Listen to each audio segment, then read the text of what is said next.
Dory's back. Dory's back.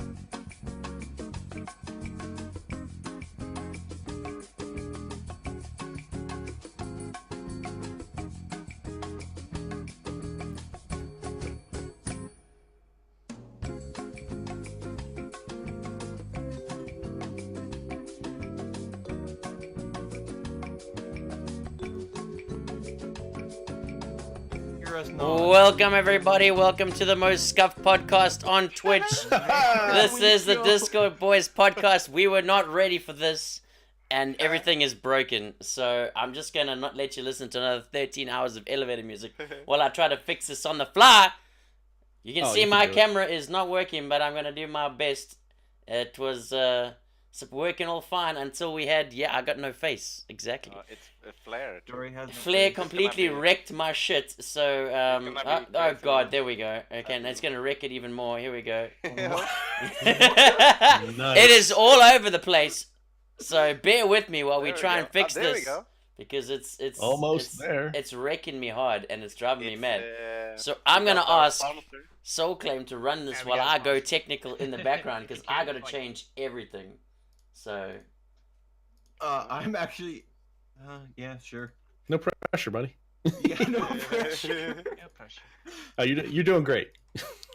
So Hey guys. So- What's up, bro? So Mega, why don't you hit us with some intros in your beautiful radio voice? What would you like to? Let's see. Mommy me mama. Gotta warm up the vocal Oh, cords. exactly. Stretch 'em Janelle out. taught me this earlier.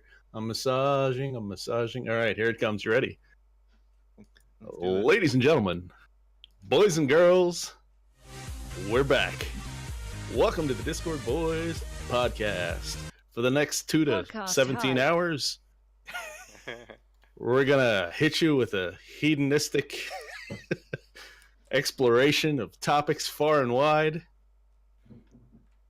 We're gonna talk about things, maybe some fitness, maybe the other 7 things we wanted to talk to you about Last week. who knows? last week that we never did. But if you're looking on your screen, you can see at least 4 of us. Up in your top right there, you're gonna see I don't know why Discord Flare decided Mania. to take my webcam. Give us a wave there, Flair. There he is. Down in the So we bottom have left, you're going to that. see Jimbo, JP. Yay. The center square, Soul Claim. And you know me, I'm Mega Gremlin. And I'm the And guy in the someday- background. One day you'll see me again. Someday And then- soon, you'll see Yeah, Kalendori, your I captain. really like this. It's a double flare cam. And in the bottom right, you can see Flare Mania's hairline. Stuff like that. So Oh rich. yeah, here at the Discord Boys podcast, we bring you twice as much flair, twice as much hair. Maybe I'll do like something like Where this. is? I'm trying to find all the Discord channels here. I don't even know how to fix this. Nope, It's so nope. bad. No cap. So, yet, Dory, Robert. Discord prioritizing your webcam? Yes, it Is that is. what's happening? So in this segment of the Discord Boys podcast, we're gonna do technical difficulties, and why don't we just diagnose what Why is don't happening we to just talk Dory's about that? computer? Yeah, basically everything was set up, and then it wasn't when someone joined and wrecked everything. Oh man. This is why we usually do this for an hour before we start the podcast, because it changes Not blaming everything. people. I think Hashtag our something. viewers are very interested in the behind the scenes view. Is it my bad? No, this is where can we get some hashtag blame Potsy TV in the chat, please? Yeah, I totally blame Potsy. Yeah. Fantastic What's it idea. That's why you're moderating right now, Sully. I'm moderating as I'm literally trying to just spam it, the chat out everywhere, like in every Discord that I'm in. Oh yeah, did you ever put that in the? There we go. So Hashtag blame pots. we got some hashtag blame Potsies. Not posting it in that Discord because it's not allowed. It's against rules. So why don't we just start with how was everyone's week? We'll keep it real simple until everyone's kind of settled in and has all their technical stuff working. That sounds like a great plan. My week was fantastic. Very moment. There's my until right now. Everything Until was this going very, really very well. moment. My week was really good. Yeah. What'd you do all week, Flair? I've been kind of chill as usual. Yeah. Been home with my kids. They've been to kindergarten like Monday, Tuesday, Wednesday, and actually went on an job interview. Like I've been searching for one job and I got it. So I just you got, got it it? today. Oh, you got it. I That's got it today. awesome. Congratulations. Yeah. Fantastic. Congrats, I got dude. to pay that one as Congrats. well. Like I don't know. it's just- Cheers to you, Flair Mania. Sorry, not this Monday, but next Monday. Nice. And Nice. this That's schedule good. also gonna mean that I can carry on with the stream as usual, so that's perfect. That's amazing. Whatever is silent. But no one can you hears me? be? Can you be up as late on the nights, or when do you start in the mornings? I'm gonna it's gonna be pretty much the same. Oh, okay. Like Robert, my kids wake up the same time anyway, so it's like yeah. that is the software that Flair What? Mania has to use a Unfortunately, DSLR yeah. cam. We sponsored, Like not really. the thing is, he could probably. but we're I'll not crop at it that out point. eventually, but I'm Yeah. just trying to get everyone Yeah, on no the screen worries, right no now. No worries. Like I just didn't want to. I don't know. It's just only one of these programs that works with like having as an actual webcam. I don't- So, oh, go ahead, Jimbo. I was just gonna tell Dory that I don't think he can. He needs to leave the call, I think. Then get his I've camera tried that. up, It doesn't work, bro. It's fine. I'm doing a display region based on Discord. okay. It's just Probably my do, like, PC is dying from the CPU usage, so it's just From doing 5 copies of the display capture. It's just dying. So I'm just trying to figure it out. To I'm gonna just Dory's PC. It's better now. Why On are you stream? stepping on my list? yeah, pretty much. See, look, Technical difficulties. look. Do I got myself at least on the screen. Hello, sniper. At least I got Hey, myself on Sniper. the screen, so you get to see Hey, me there you are. Hey! staring into the Everyone's fucking in. corner. Perfect. Now we can Fantastic. start the podcast. And Dory, I don't know, you probably didn't hear me before, but I don't think I've ever seen your hair live before. Oh shit! Yeah, I totally forgot about that. Don't look at me. Oh no! Oh no! I also wanted to. There we go. I There we have go. Back one to normal. question. Do not look behind the mask. Do not look Have behind you the van. assembled the captain's wheel yet? I have indeed, and I apologize for my laggy cam. You can see it. It's just the Discord sucks balls, so it's gonna be one of those type of things. But yes, I have. Let me show you. The Hey, captain's Sniper wheel Haven. is ready to rumble, boys. Oh, that is pretty. How cool is that? That is cool. Nice. Thanks to the cruise ship community, we'll be sailing our way That is so every cool. Saturday night. Question is, through could the you Savage Seas exchange Jackbox. your steering wheel in your car for that? Dude, if I could, I totally Ooh. would, bro. Holy shit, can you imagine? I'm going around the corner! We're going around the corner! Here's Becca Lou, this is thanks for how I hosting. imagine Hey, it. Becca! Thanks for the host. Becca Lou. This is how Dory goes to turn with the wheel. He goes to turn it, and every one of the he goes Hey, I'm gonna make a quarter. Ow, ow, ow. Oh, yeah. Ow. I Yeah, got that's back. true. Ow, That's ow, true. ow. It probably hurt like a bitch in the close confines of a car. Holy shit! Thank you so much. Can for you the, crop follow. me now, or? I'm working on it. Yeah, Jesus. I've still got. It just says Discord boy. I'm trying to fix a whole bunch of shit here. So carry on, boys. Carry on. My weekend was fantastic, Sanity guys. goal. Thank you very much for asking. How was yours? Jimbo, how was your week and weekend? Like, did you do anything exciting? No, well, not really. I was on the early shift, so had to be Great in bed content. pretty early in Yeah. this week. And I don't think it's something super excited. Like, I happened was- or not. When I I don't- saw you in Becca's stream this morning, I actually thought you stayed up all night. I was like, No, no. that's typical Jimbo. That's what I thought. Like, always he does this. Like, I did it on Wow, nice. I did it on Sunday actually the week before. what do And, you mean, bro? And Mega, how was your week? Yeah. Did you do anything exciting? I worked most of the week. I did get a demo code for Anthem, which is pretty exciting. Oh yeah, I forgot to sign up for that. Oh yeah, Damn I've it. got that. That's gonna be great. Yeah, I so got the that email on Wednesday. I and played the forgot to sign alpha. up. I played the alpha, which was What scuffed is as hell, Anthem? but it was To great. anyone, like, I missed it totally. It's a game that's gonna be super hype and then end just like Atlas. Destiny. Yeah. Destiny. You think it's gonna flop? Do you think it's gonna flop? Yeah, it's like a third-person I don't shooter, know. future kind of loot, Okay. loot So- shooty. I'm not that hype. personally. It's I gonna. might have seen Everyone's it, I just don't know. really hyped for it right now. Everyone's gonna play it for the first 3 weeks to a month and a half. The game is out. Mhm. Then it's gonna have a serious drop off, and the people who like it will stick with it until the DLC, and then everyone's gonna come back and realize that it's not great. Like it's still the same game, Yeah. Maybe. and then it'll taper off into the community that wants Anthem to be Anthem and enjoys it. Mm. That's my prediction. Oh, It's like Alright. any game like that. It's like the Division. It's like Destiny. It's like Atlas. They're all Yeah. do the same thing. Did any of you guys play the Division? When it I just played came out? Yeah. Oh, Oh, not yes. the new one. I played the That old was one. so weird. Like, I played the beta on PlayStation. Oh, I did not. Then I play bought new the one, game. no. It was like literally the same. Like nothing else happened. It was literally the same game, just to have the full game. Like you did the same thing again for like I don't know 10 more levels, and then that's just it. Yeah. In the I beginning, had at least. I didn't get the patch like the what is it called? the extra- DLC. Yeah, exactly. I didn't get those. I didn't get the. I got one of the DLCs because it became free one weekend. Ah, But the Division I thought was a lot of fun. yeah, for a while. I had a lot of fun in the Dark Zone, which is the PvE or PvP area. PvP, yeah. It was a lot of fun if you had a squad. I think that type of game is naturally a PvP style of game. I mean, you're not really I have buying not- a I have game not like that played to it. play the PvE versions. But I've heard a comment from a very famous Twitch person, from the doc.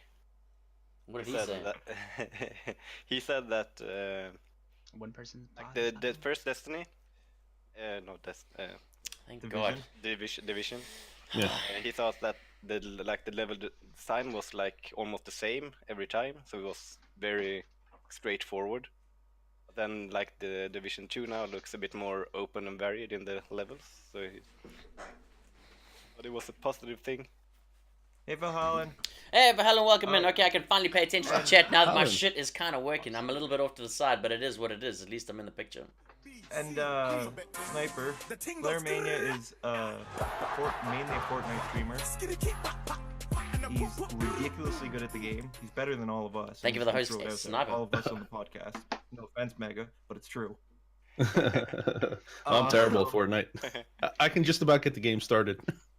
So, yeah, Alright. go check him out if you want to see some. He has some crazy clips in his Discord. But yeah, Funny Claire, clips. you stream Fridays, Saturdays, and Wednesdays? Tuesdays and Wednesdays. So 4 Okay. times a week. Oh Yeah. shit, you're in the hospital, Valen. That's not good. Oh, I hope you're feeling better. Oh no! What the- Uh-oh. Please get better. All right, boys. So let's steer the ship in the right direction. We were talking about things this week. I believe it is our 2019 goals, live goals, Twitch goals, all goals. Tastes real good. So, what sort of things are you guys prioritizing? Are you prioritizing online stuff? Are you prioritizing Twitch stuff? What sort of things are your 2019 goal set going to be based around? An online sort of situation or real life things, interactions, real relationships, etc. So we'll start with the man above me, Mr. Flairmania. Tell us about your 2019 goals in life and what are we doing with Flairmania in 2019?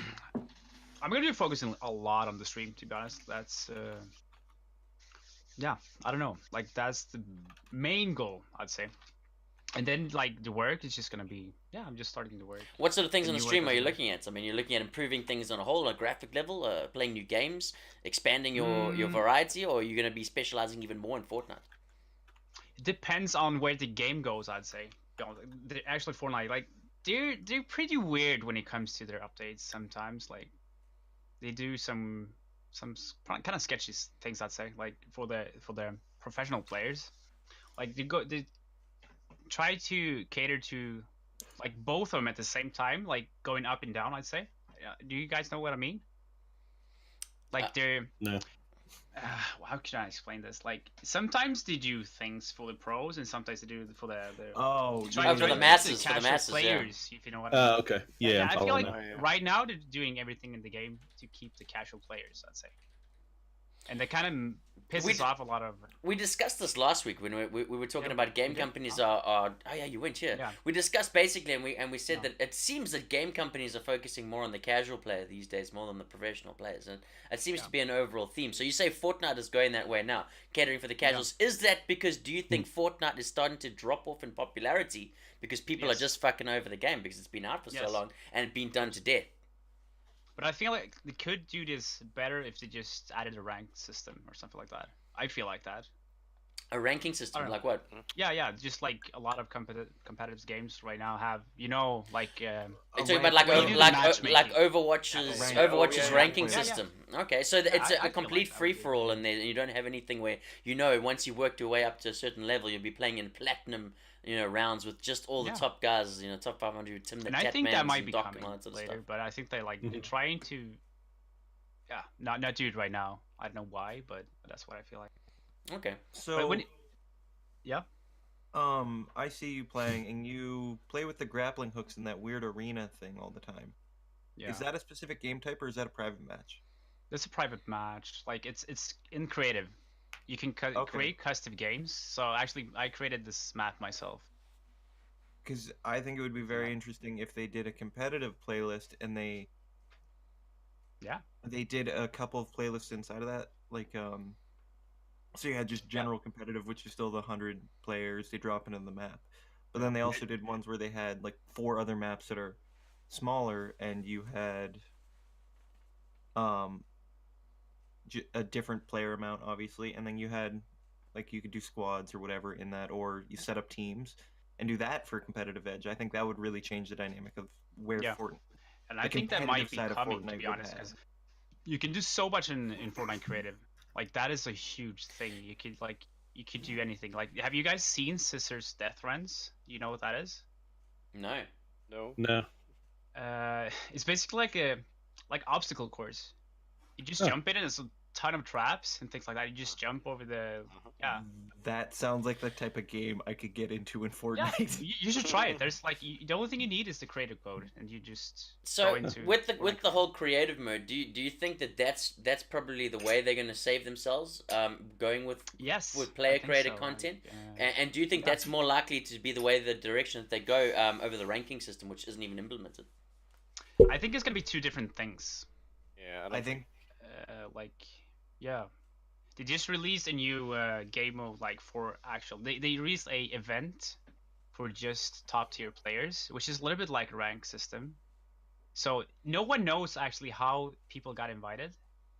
I don't know if they go for stats or if they just do you guys know that they had these events like the pop-up cups? Have you heard about it? No. It's basically my Fortnite knowledge is minimal. You gather points, and then you you get a different.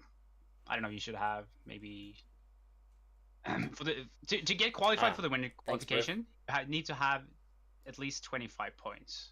So it's like a point system. You get, what is it, like you get 1 point for 3 kills, 2 points for 5 kills, etc. up to like 12, I think, and then you get, I don't know, I don't remember how many. I haven't played this as much, but yeah, you get points basically. Yeah, then you had like Okay.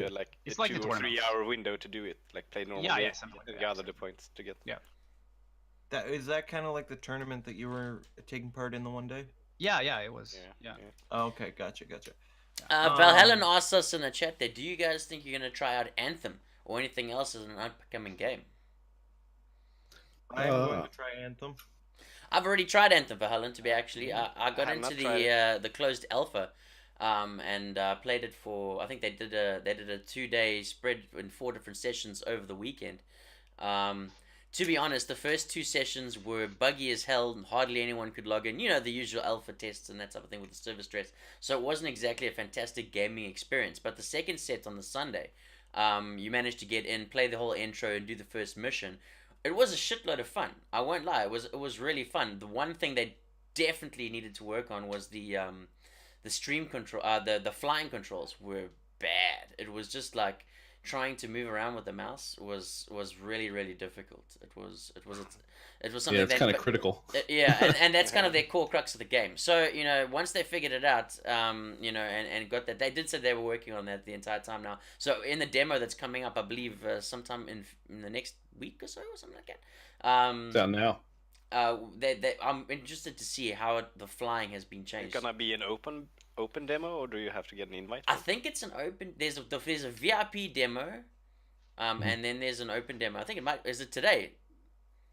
No, there was a VIP demo today. It I opened think. in the US at 10 a.m. I think. Yeah, it was a VIP demo, I think, today, and then the next week, same time, is going to be the open demo for everyone to give it a go. Okay, I guess definitely I'll have recommend that again. giving Yeah, it a I'll go. try it. It's worth it. It's worth it to give it a go. Sounds good.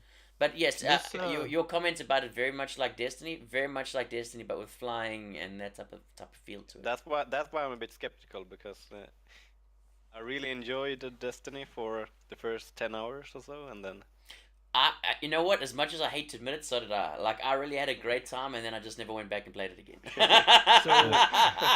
I have 2 points to make here. So I'll comment on the Destiny one first. So Destiny, when it first came out, was fantastic. Everybody loved it, and then it Yeah, fell off yeah. a lot. And then the first DLC came out, and everybody came back, and then it fell off again immediately because they didn't really change a whole lot. Then the second DLC came out, and it brought a lot of people back, and they changed some things, but they still didn't make it great. And then the next DLC came out, and it was what the game should have been from the launch, and it was fantastic. It completely changed the game. It was spectacular. It's still one of my. I still go back and play it and have fun, if that makes sense. Me and a bunch of friends went into private matches this week. I think it was this week, and we had a blast. We threw back and we went back to Destiny and just did what we used to do, and it was fantastic. Yeah. It's still better than Destiny 2, in my opinion. Tell you what, the really? shooting mechanics in Destiny are pretty good. yeah, that's pretty yeah. solid. Yeah. But the other point I wanted to make, this goes back to the Anthem thing. Dory, you said in your, to quote you, you said session 1 was It was horrible. It was pretty bad. I was one of the worst opening demo experiences I've ever had, mainly because the first entire 2 hours was me sitting at a login screen, clicking a button, and it going, "Sorry for you, get the fuck out." Ooh. So you said it the wasn't first cool. session was bad and the second session was good in the closed alpha. Like, Yeah. It was a lot of fun, but Yeah. it needed a little tweaking. Well, there also wasn't a lot of content. You could play like one mission, and then you were like, "Okay, what am Well, I so supposed to with do with an the rest of alpha, my that's 35 minutes?" typically what you get, though. Yeah, it's true. It But was this more of a show brings of what up it was. A point that I wanted to ask was, which is, if you're in an alpha, do you think you can honestly, biasly, or be completely biased and judge the game? Because, like, you're clearly you're hyped for that game, and you're in a closed alpha. You're in kind of an exclusive group that gets to play it. I think the thing with an alpha is you've got to go in knowing what an alpha is. If you're going in expecting Yeah. an alpha to be a completely good gaming experience that's going to sell you on this is the hypeness of the game, that's not what an alpha is. You literally are going in there to test bugs.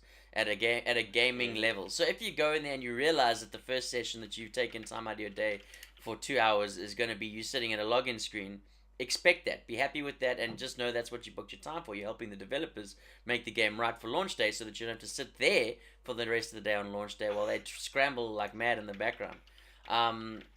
Being hyped for it, yeah, I think you are pretty hyped, but it can leave a bad taste in your mouth too, because you are so hyped, you're wanting the ultimate experience, and then you go in and you're like, this actually sucks. A giant one, because half their systems don't work, half the content's not there. You know, a lot of the game is not actually playable, and it doesn't work at all. And you go, Jesus, I hope this doesn't work. Like for me, Atlas just left me wanting to run for the fucking hills. As much as some people love some people love the game, we heard people freaking out because they thought it was the best thing from sliced bread. I'm sorry, that game was released way too a piece of shit.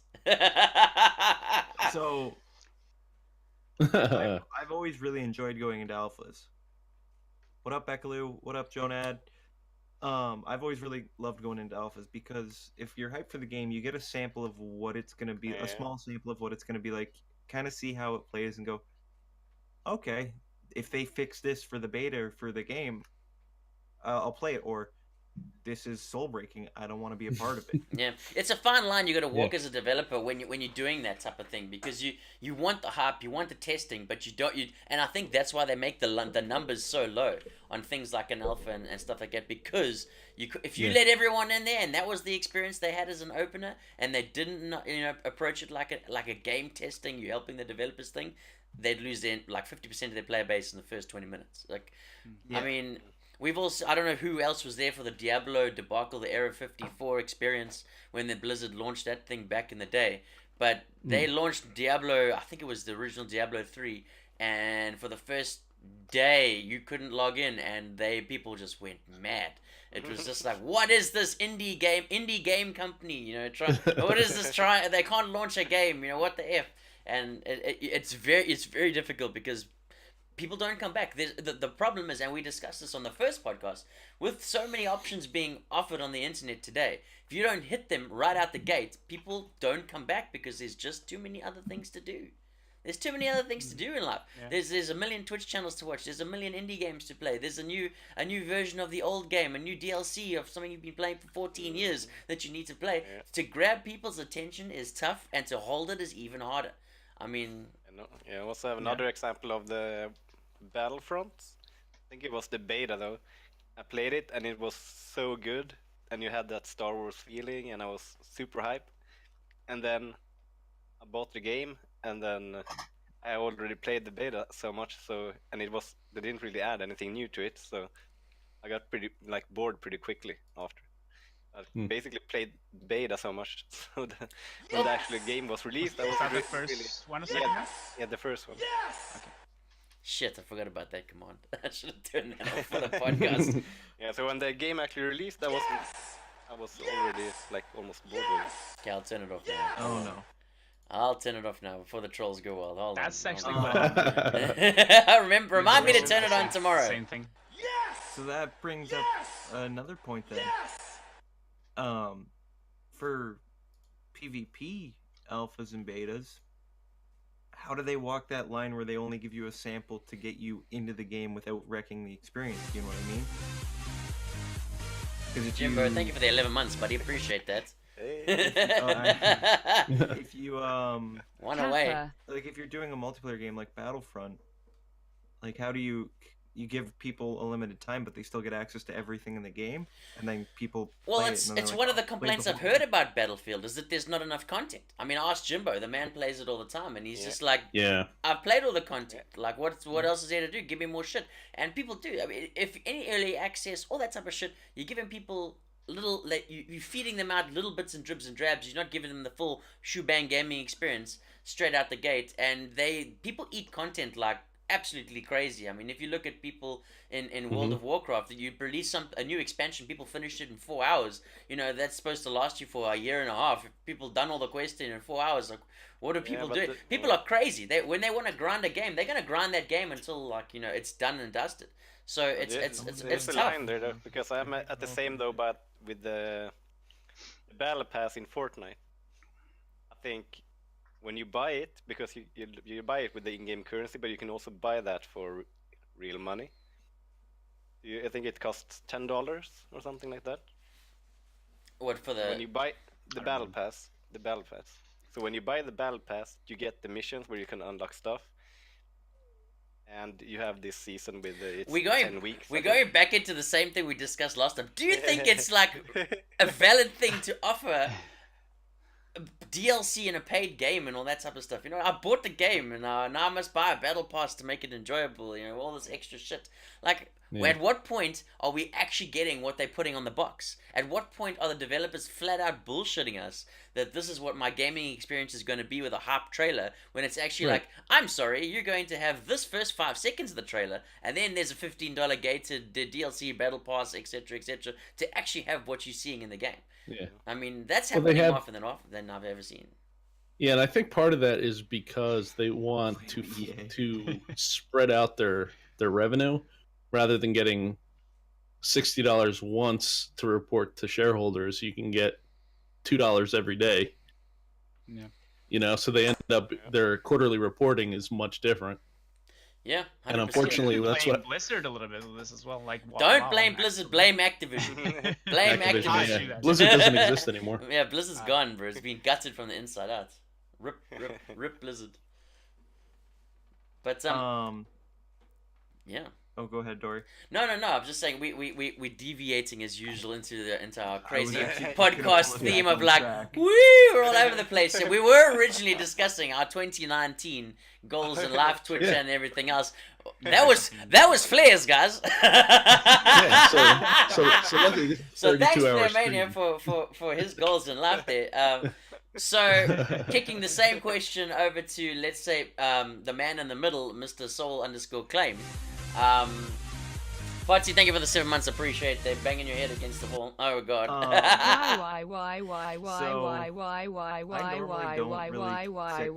do I keep subbing? I like, Kappa. especially at the New Year. My typical way I look at it is just always look for improvements in your life where you can be doing something better, or who or what you're not happy with in your life. Kind of try and change it. So you're going for Is a my- non-online, full real life, you know, deeper meaning sort of goal enhanced And year. So this year, if all goes to plan, I'm making big life changes. I am in the process of trying to figure out how to move out of Canada for a year or two. Ah, okay. I would like to stream more, but that becomes difficult because I come home from work and I'm dead tired and just don't have the energy for it as much as I want to.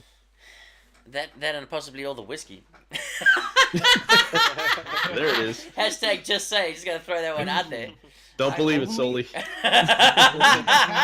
Says the man with a bottle of tequila to his right. Anyway, who am I supposed to talk? There's a man who's drinking tequila right now. There it is, you know, at the end of the day. And This his isn't name tequila, by is the way, that's Sully. water. But, so you're going for a more introspective life goal, sort of 2019, and that's going to be your main area of focus. Yeah, I still want to do some online stuff and grow online relationships like with you guys and other streamers and people I talk to regularly. Keep that up and keep meeting new people online and in person. Just generally, overall, just trying to make life better in all aspects. Again, but and I want to travel more. I do want to travel So more. traveling is your main goal for 2019. Get out there, see the world, that type of thing. yeah. I think it's Where a do you massive travel? thing. So next month I'm going to Miami. Oh, very nice. I have that trip set in stone. I want to move out of the country, like I said, and I have to hit TwitchCon this year. You have to Absolutely. hit TwitchCon. You have to I hit gotta get myself TwitchCon. there, too. Don't get me hyped up. You have to hit TwitchCon. So Yeah. my plan is I've been saving for my Miami trip for a while, and basically what I was doing was every paycheck I took. Oh God, Mikey, no! Don't bring that conversation up. Basically the way I did that was every paycheck I took between $20 and $250 out of my paycheck in cash, and I set it aside. Typically it was closer to 20 a week, but and I just put it in cash and I set it aside, and that was my trip. So this week and next week's paycheck are going towards paying some bills, and then I'm back on that grind of saving for TwitchCon. That's it, man. That's it. And you've got to take care of the home fires before you can set out across the world. That's the type of thing you got to think about, is making sure you're at a stable place. But I mean, from my point of view, I think traveling is very important in order to get your life in perspective. I mean, I can only say from personal experience that from traveling quite a bit, that it definitely gives you a broader perspective on everyone else's opinions and what life's all about, really. I mean, at the end of the day. Yeah, and my whole thing with traveling is it's not like I'm in a big cultured city. I live in the middle of nowhere in Ontario, Canada. If there's nothing here. There's nothing here. It's empty space. It's just snow and deer and shit. There's snow and nonsense. There's snow, trees, and water. That's my life. How I want to big get out is there. I want to. go, yeah, Like, if you how go many to people are Norway there? is probably the same. How many people are there? Yeah. Where I live? Yeah, like close. I don't know. within Our within town doesn't within have a island population- radius. population. Oh yeah, okay. Yeah, I guess that's Yeah. kind of what I was asking. Use my island like as a a village. sizing guide.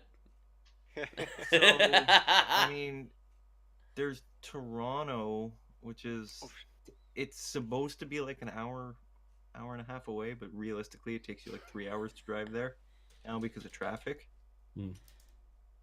Just because where I live, there's really only one way to get there, and everyone goes there now. So the cities are slowly expanding out towards me, but it's just not the same. Like, it's not easy to get anywhere, especially when you can't drive. It's a nightmare. Oh yeah. It's a 2019 goal for me, Becca. Is to get Mega Gremlin in his own quality name. It's so, Yeah, we're looking at Q3 for that. yeah. By the end of the day. All right, so passing the question along over Becca, to. I can't drive because I have an alcohol problem. I'm always drunk. We've done Flemana, we've done Sorkland. Let's go jump up to the top corner there with Mr. Mega Gremlin, the man with the voice himself. 2019 goals. What is it on for you? I mean, you're pumping your way up the affiliate ladder as we speak.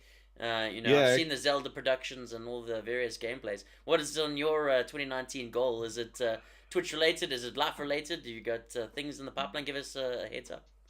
Yeah, I've got a couple things. As far as Twitch related, I've got definitely want to get myself to TwitchCon. Don't want to miss that. TwitchCon! TwitchCon! Hell yeah! Sunday at TwitchCon. All day, every day. My goal for my stream is to get to about 20 average views by the end of the year.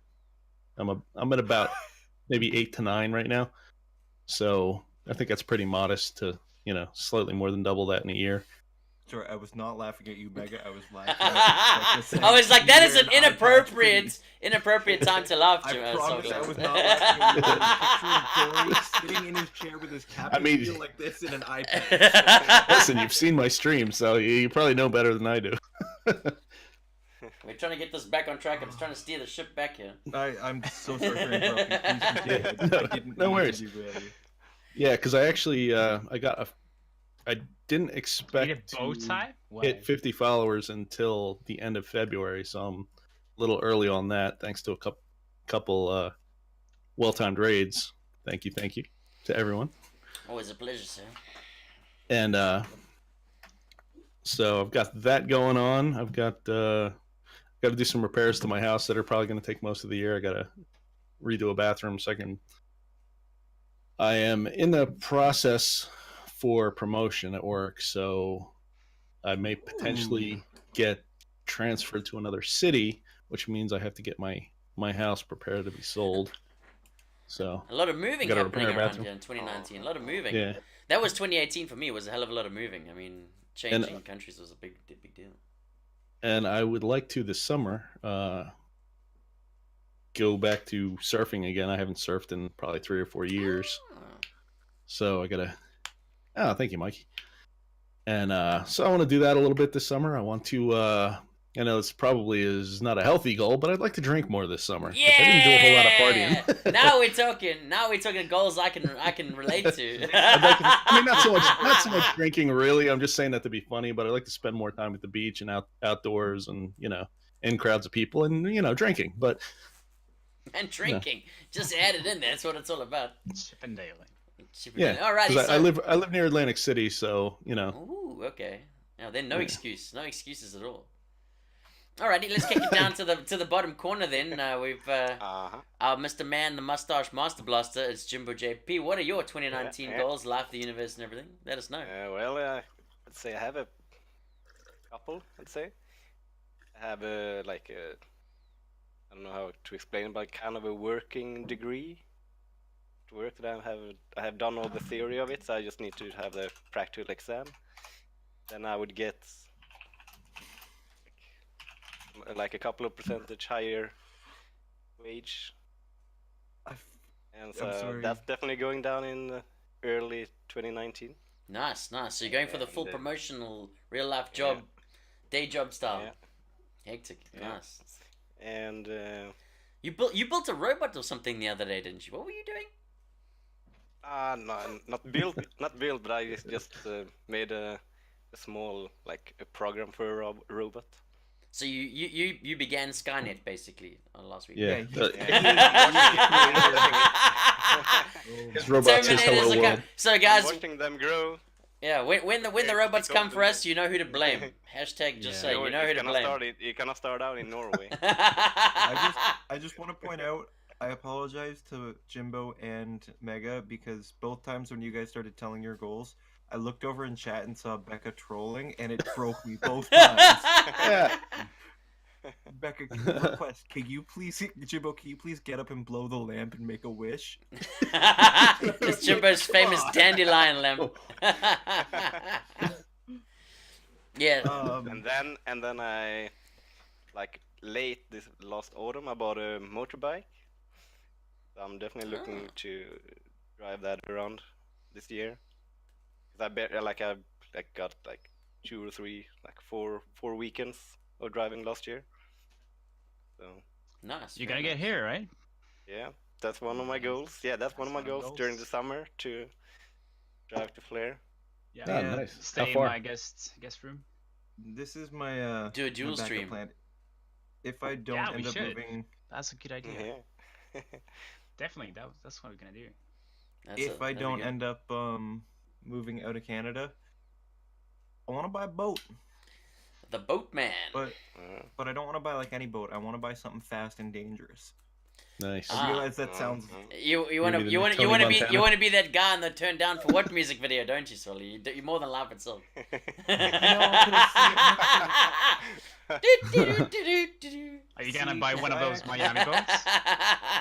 Absolutely. Well, if I could, so in the last week, 2 of the same boat have shown up for sale, and they're very, very rare. Unfortunately, I don't have the money to buy it, and I don't have the money to drive down to the States to buy it. But if I could, I would buy it in a heartbeat.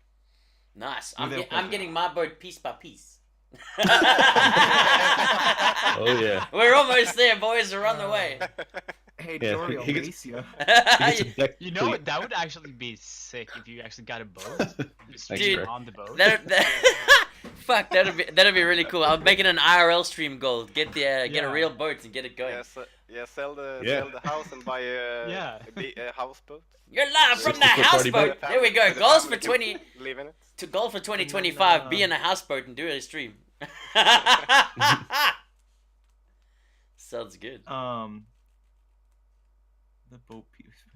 Go with so buy a Um, dinghy. What is it called? Dinghy. so that's it, Jimbo. That's it. You've got quite an expensive goal list there. It sounds good. And then I'd say, streaming wise, I'd still looking to pirate at boat, least- fuck yeah. 1 day a week regularly. That's it. I think Yeah, Nice. improving stream schedules. Wow, I think, 100%. Becca. More Um, consistency in streaming, I'd say. Yeah, and for myself, 2019 goals. Yeah, it's definitely going to be more focused on getting the cruise ship running as far as possible and getting the everything ship shape, as they say, not as scuffed as the podcast, because That's a whole work of art on its own, and it's a beast. I need to work on a whole lot of things for that. But one of the major goals that I got for 2019 is already happening, and you may have heard me screaming in various other streams about TwitchCon 2019, baby. Who's Hey, are going? you Because going? I'm gonna be there, and it's gonna be amazing. So you know, You're going? I'm freaking going. I'm didn't going, know baby. Yeah, baby. Yeah, baby. So yeah, so Hey, 20, that was one of Dory. my big ones, and I've hit it already, so I'm pretty happy. Yes. So these people started a rumor that you're going to TwitchCon. I think we TwitchCon should- 2019. I think we should set them straight and tell them that you're not going. Fuck that shit. I'm gonna be there. I'm gonna be there. It's gonna be real. So TwitchCon 2019, yeah, that's gonna be a big networking thing. I'm just so keen to see everybody, and run around in a crazy captain's outfit amongst all the Twitch people and just see what it's going. Plus, it's nice to get back to America. I haven't been back there in a long time. I've actually got family that live in Chicago. They were living in Atlanta, and I moved up to Chicago. Currently freezing their butts The off. other thing, Dory, make sure to get travel insurance because your liver is going to explode. I've been I mean, told it's there's just gonna gonna- be a couple of drinks being served there. I've got people like Potsy and Captain Happy Pants and the And rest by It's of you. true. explode, I mean your liver is just gonna wither up and die. It's gonna be a wild one. So Becca's gonna be there. Everyone's gonna be there. We're gonna get as hype as possible. Get 2019 TwitchCon on. So that is one of my major goals, and I can't wait for it to go and do the experience. Also, I'm hoping that if TwitchCon is close enough to the end of October, hopefully I think it's in the last weekend of October, it'll tie in with BlizzCon being in the first weekend of November. Then I can stay the entire week, do TwitchCon and BlizzCon at the same time, which has been a life goal for me actually, not just the 2019 goal. Attending a BlizzCon has been a life goal. I mean, I've played World of Warcraft in every Blizzard game for the last 14 years. It's been kind of a thing for me. So just to at least, I know it's going down now and the ship's going down, but you know, it'd still be nice just to pop in and just get that experience for it. So America, that's gonna be goals. I mean, I've done an extensive traveling in 2017 to get to the island, and now using the island as a base, it's at least a little bit easier to get around. So it's not as expensive to go from South Africa to San Diego. I can go from the island over. It's about Oh, yeah. half the distance, half the time, half the price. So yeah, 2019 goals, doing TwitchCon, moving the stream, doing all that type of thing. That's what it's mainly going to be, and trying not to die from alcohol poisoning is one of my major goals from 2019. Because the way the cruise ship's going at the moment, it's going Yeah. crazy. But I'm having a lot of fun with it, and that's what it's all about, really. Have a lot of fun. My real life job. It's going well. I'm doing a whole lot of new responsibilities, SQL backend databases, etc., blah blah blah. It's kind of boring, so I'm not gonna bore you with the details of it, but it is fun. When you write some things and they work out, it is one of those things. So improving the day job, making a bit more financial stability for the fam jam, and then hitting TwitchCon 2019 as hard as possible. That is the plan for 2019 Dory's in from an the AA captain. meeting by 2020. Hopefully not. But it's definitely that's possibly next on year's the goal. cards. That's 2020's I goal. feel like We'll we're- discuss that next time. Everyone in the podcast in the chat right now is gonna be in an AA meeting tomorrow if Jonad's drinking rules. Drink every time Jimbo- Battle Pass. Battle Pass. Battle Dory Pass, mentions Battle TwitchCon. Pass. Cole mentions Nothing? anything, so everybody drinks. Flair Flair mentions mentions nothing? nothing, and Mega smiles. That is a game that is going to destroy every single person watching this, and it should probably be somewhere on the screen as a game to be played. We'll have to think about that for next time. Excellent suggestion from Jonah. So put it into the chat, guys. I mean, as well, just let us know kind of what you're thinking about for 2019. You know, we've got specific set Yeah, goals. who else in the chat is going to Twitch? For the guys on the podcast at the moment, do you think setting goals like this is a good way to achieve them, or do you just sort of wing it through the rest of the year? Like, are you a goal setting type of person? Do you write them down? Do you have like a big chart somewhere with fucking pictures up in a dream board and all that shit? Or do you just say, I want this, I'm gonna get it? Or do you just let it go and see where the chips land? No, I typically don't. I just, like I said, I always just strive for improvement, find some way to be faster at something, cut toxicity out of my life, look what I want to achieve in the near future. I don't really set long-term goals for myself. I know what my life goal is, and right now it's more important to set up small goals or just achieve little things that I see, oh, I need to do this by next week or that. And basically what I'm trying to do right now is make it so that I don't have to rely on anyone to get day-to-day stuff done. And that might sound bad, but it's the truth. Self-reliance. Yeah, My yeah. day-to-day what I mean by my day-to-day stuff is like just work. Like if I set it up so that I have my own shop and business, I don't need to rely on a mechanic to come in and do his job. I can do it all, or like a manager or whatever, or even just going into town to get parts. I want to have it all. Like I'm starting like I bought some tools this week. I bought some hardware. That's kind of where I'm at now. Is just setting myself up so that I'd never have to do it, or teaching myself how to generally make anything I ever want. What about you other guys? What do you guys put in that Yeah, I definitely don't write anything up. Might have them in my mind somewhere, but You're not a big dream board, put it out visualization kind of guy. no, You just no. just wing it. Yeah. Fly by the seat of your mustache. Yeah, it is glorious. I go where the mustache tells me to. Takes you. Just follow the mustache through life. Follow the mustache through life. That's Follow what the it's Oh about. yeah, That could be an emote. That we're all gonna end up somewhere scary. What? Why? Scary or really exciting? One of the two. Oh yeah, Follow the merry Who who mustache. wants a mustache ride? I just want to bring up two things. Delbrock brings up a very good point. The only person you need to try to be better than is the person you were yesterday. Again, Very fair smart. point. Very fair Yeah. point. Always be growing. Really, I guess that's the theme of the day. Is Yeah. don't look back and always push forward. And the other thing I wanted to say is, Jonad, how are you writing in chat right now? Because you still should be drinking. Because we haven't stopped talking. That's right. Yes, no two hands. Two hands on the keyboard. It should be one on the drink. I thought that was going somewhere totally different. Oh I gotta be yeah, honest I with you. had to deviate real quick back to what the point was. My mind is ruined. TOS. My mind is ruined. And Mega, for you? Where were we? I got lost my train. How do you set goals for yourself? Ah, okay. I do have like a loose framework of long-term goals, but yeah, I mostly set small goals, like even day to day, and just try to build momentum. And once you keep moving, there you are again, soul breaking. Stop paying attention to the chat and listen to the man. I'm starting to get a complex now. Jeez. But yeah, you just try to build a little momentum, so that way it's harder to stop moving forward than it is to just keep taking the next step. Excellent, excellent. Yeah. Are a lot of you Another guys? go. A lot of you guys getting into the whole fitness thing for 2019? I know we were discussing it earlier just before we Fitness got going. pizza in my mouth. I was just gonna mention that another goal that I have is to get to stage 2 of my training right now. Stage 2. What was stage 1? Yes, it's the break training break.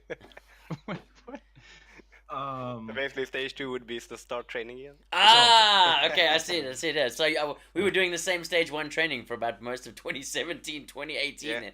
yeah. Yeah, no, I think, but I've just generally picked up. It must be because it's January, and I think a lot of people do focus on the whole new year, new body, new me, new look thing in January. But everywhere I go, it's just people talking about fitness and changing diets. I mean, even myself, I've also started going on with the no carb, no sugar, calorie watching vibe and the diet thing. And is it just something that you think most people do for the first month before they go back into their old habits? Or Yes. do you think it's something? Yeah, depends on how you approach it, really. Do you I think think it's something you need to set a goal for and really strive it, or is it just people going with fads, that type of thing? I think it's a combination of both. Oh, sorry, Jimbo. Yeah. Go ahead. I think it's a combination of both. I mean, clearly you get the people in New Year who want to improve their life, which is great, but it very quickly tapers off. And every year you'll see some new fad diet showing up that everyone's like, oh yeah, you got to try this. And then 3 months later, there's research that comes out that says, this is not good for your body. Don't do it. And you need to kind of diet for your own body, if that makes sense. You can't just pick one that some guy says, oh, this is what works. I've You heard need to figure so out what- much about this keto diet thing that it seems to be the fad of the moment. Does anyone know what's going on with that? Is this a new thing that's like taken over? Is it an old thing that's just been resurgent? What's the story behind this? It's keto? kind of an Why old is it thing. taken over?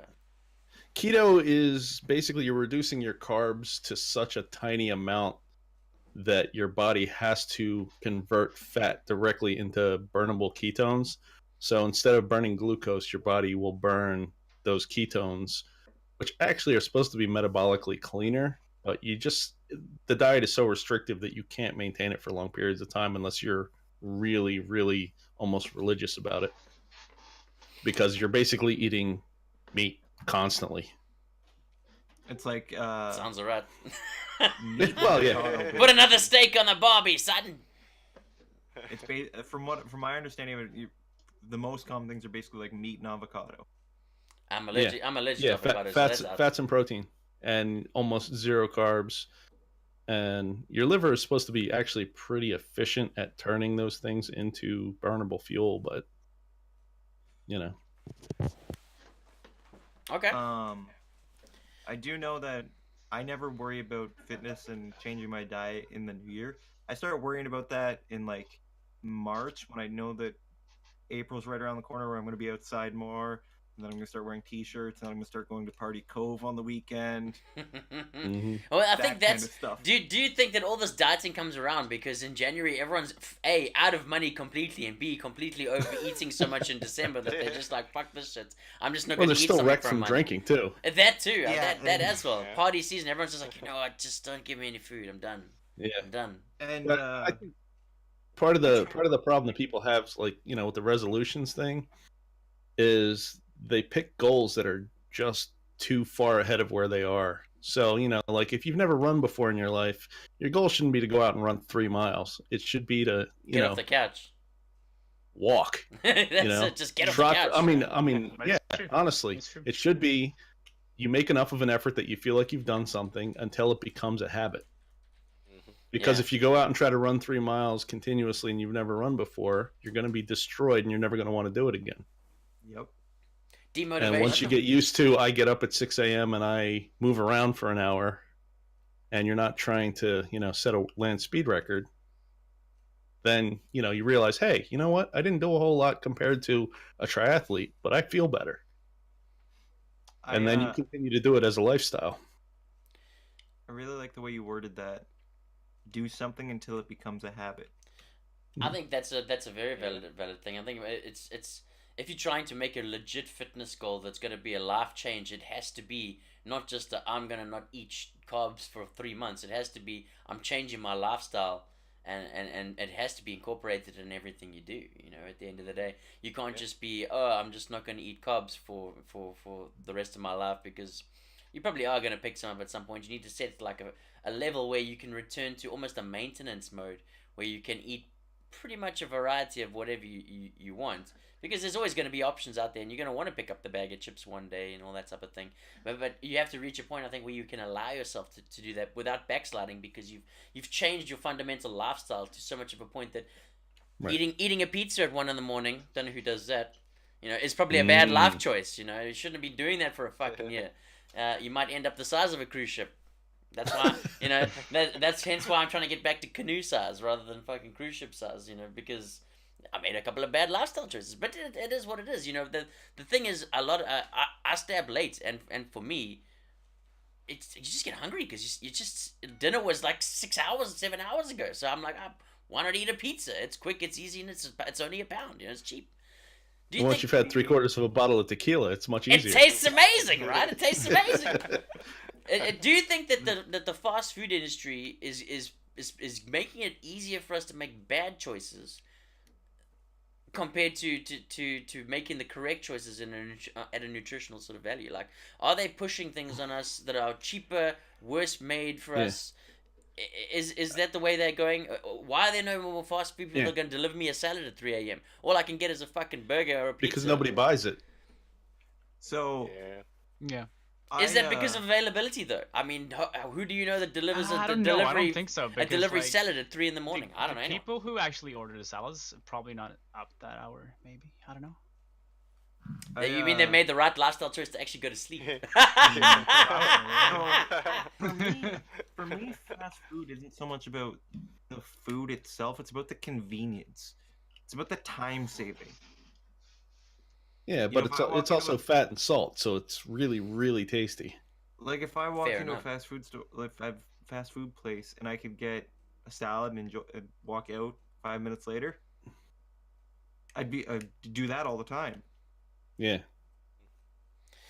See, Pontina's it's burger. taken Delbrock 4 years of talking about- dedication to get better at trying to be healthy, working out at a trainer twice a week and making that a habit health son. Yeah, I mean that was a big thing. I mean, I'm in a weird position where like because my dad is like skinny as a rake, but my mom isn't. The combined genetics, my body says if I work out and I eat right, I become skinny as a rake. But if I don't give a shit and I do what I've been doing for the last years, I become definitely the opposite of a rake, you know, cruise ship size.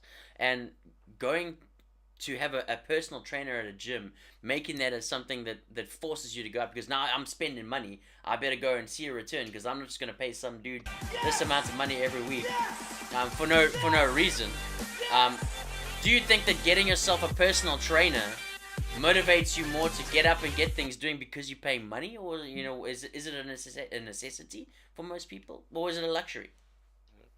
I think it can. It depends on what you're, you know, for you, like, or me, you know, if you have to make a sacrifice in order to pay for that personal trainer, I think you're much more likely to go. If you have copious amounts of disposable income, you know, you're 25 years old and you've got a mid-level banking job, I don't think you care about the $100 a month or $200 a month.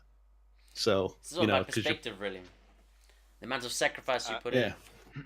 I know my mom did that because they had a gym at the work that you could go to for free, but she rather went to like another gym that she had to pay for monthly because she wanted that motivation. That motivation, yeah. I think it can help a lot, because I mean that's what for me it was. Oh, I could, because you know what it's like. You get home after a long day's work, and you just like, oh, I don't want to go to the gym now. I'm going to push heavy things around or run around, and it's cold outside and it's raining. There's a million excuses for you to stay inside and sit on the couch and do fuck all. But because you go, you know what? I've put a percentage of my savings or my daily income or whatever it is down on this. I better move my ass there, because otherwise I'm just lighting it on fire, and that irritates the shit out of me. Mm-hmm. Yeah. For me, it's a different aspect, but it has to do with the trainer. So the money, no, that doesn't really motivate me, and I'm pretty active throughout the day anyway, which is why I'm so tired when I get home. Mm-hmm. But the way I've been told I'm different than a lot of people in my generation, which is if I start to develop like a relationship with someone or a connection, it actually means a shitload to me. So for me, it wouldn't be a money thing. It would be, oh, I'm disappointing this person, or oh, I said I was going to be there and now I'm not. I'm that asshole kind of thing. It's amazing how much I take that to heart. Okay. That little disappointment that someone might feel, oh, they're not here this week. It kills me, man. Sorry, I'm just reading Bilston's chat there. Is that what happened, Bilston? That's how. Who would do something like that, right? Who would do something like that? Yeah, who would do something like that? It's only happened to me once, boys. It's only happened to me once. Hello. Hey, what's up, Janelle? Hello. Welcome in, welcome in. What's up? Hello. Welcome in Actually, all the it's boys funny. from Jay's chat that came for the real raid. Talk about fail raids, because I've seen more fail raids this week than I've seen in the past 3 years on Twitch. Yeah, it's been working strangely. If you don't do it through the dashboard, it only works about half the time. What, it actually does break the raid, like it doesn't actually go through or something. Someone Yeah. gets your workout, gets results faster, mostly someone distribute. I'll check that out. I know the hosting has been broken. That you can't type /host. It just doesn't work in the chat. I It's just, have a that's pretty just been good. I broken. know a know pretty that. good workout program that I used to do. Oh, yeah? Strong lift. Oh, 5x5, yeah. Yeah. Yeah, it works great. You might, I think yeah, Karen. Can you explain what that is? Because it's basically you do 5 reps Thanks for the host, Jay. Appreciate it. of like Janelle basic Wheeler with the host. main like big like what do you call it,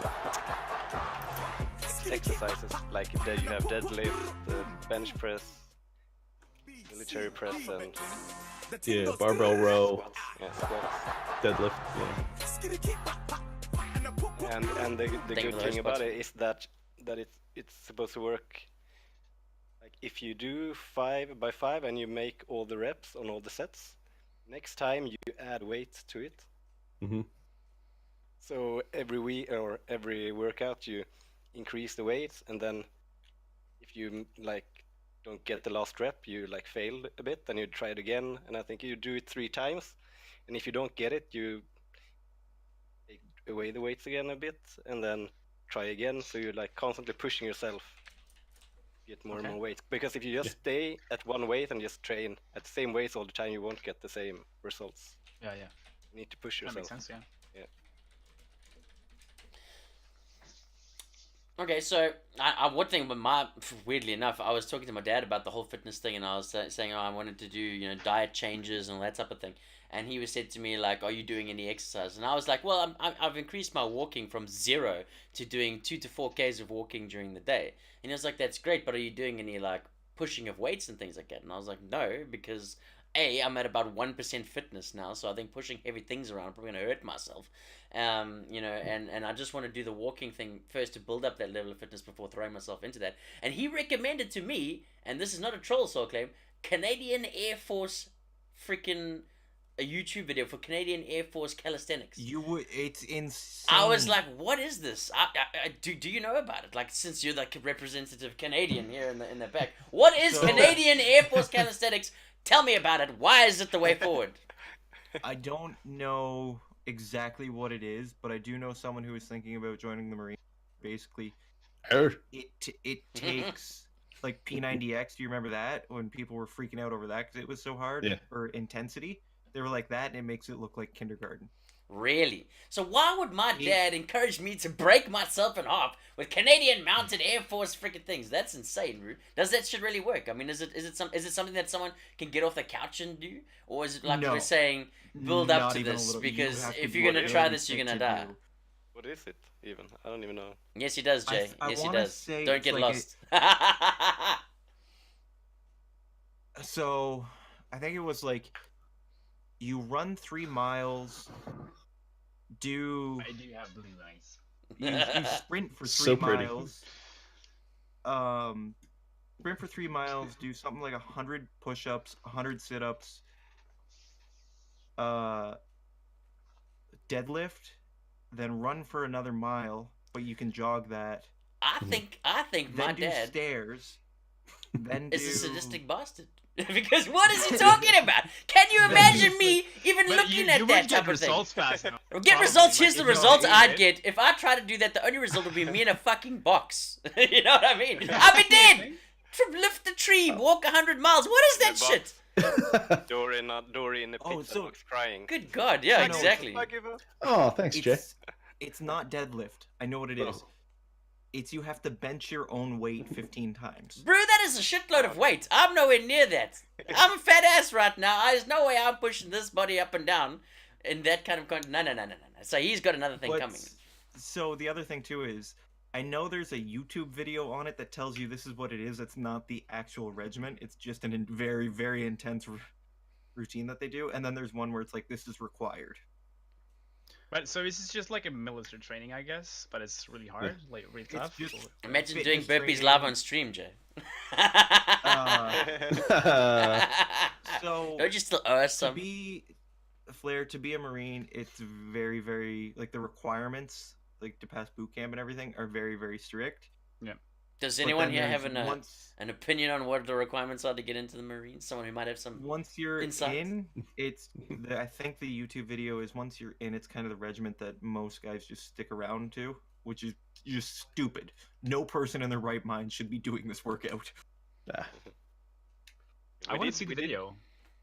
We did I'll have to do find the it, thing so with let's when we played Fortnite, didn't we? When every time we died, we had to do push-ups or something. Yeah. Yeah. I can- And, cool. and now we know why I no longer play Fortnite. Wait, so it's my fault? No, I die all the time. I'd be permanently working out. So what did you do? Did you play Fortnite for 6 hours? No, I sweated my ass off because I did push-ups while Flair played Yeah, Fortnite. when I started streaming Fortnite, I actually did 10 push-ups every win. I think it was like something Okay. like that. I'd be safe on that. Every I'd be, win? every Yeah, win. yeah, yeah. I'd be like, yeah, guys, I'm doing 1,000 It was a- push-ups it's a every reward. win. I Yeah, wanted 'cause to have then- it as a reward. Then we joined and played with him, and then That- no, we gotta, because we will never gonna win, so we gotta do every time we lose instead. That brings up an interesting point. What Flair's just said there. Do you guys see exercise and going to the gym as a reward, or is it a punishment? What do you guys think? If you Okay. want it to be successful, you have to see it as a reward. That's Yeah. it. I think Yeah, so. and I think part of what makes people see it as a punishment is that they set their goals too high to start with. Because you don't leave and feel better because you've overextended yourself. Yeah. And it's a huge part of having a trainer to hold you back so that you're putting out, if you put out an 80% effort, you're seeing a lot of gains early on.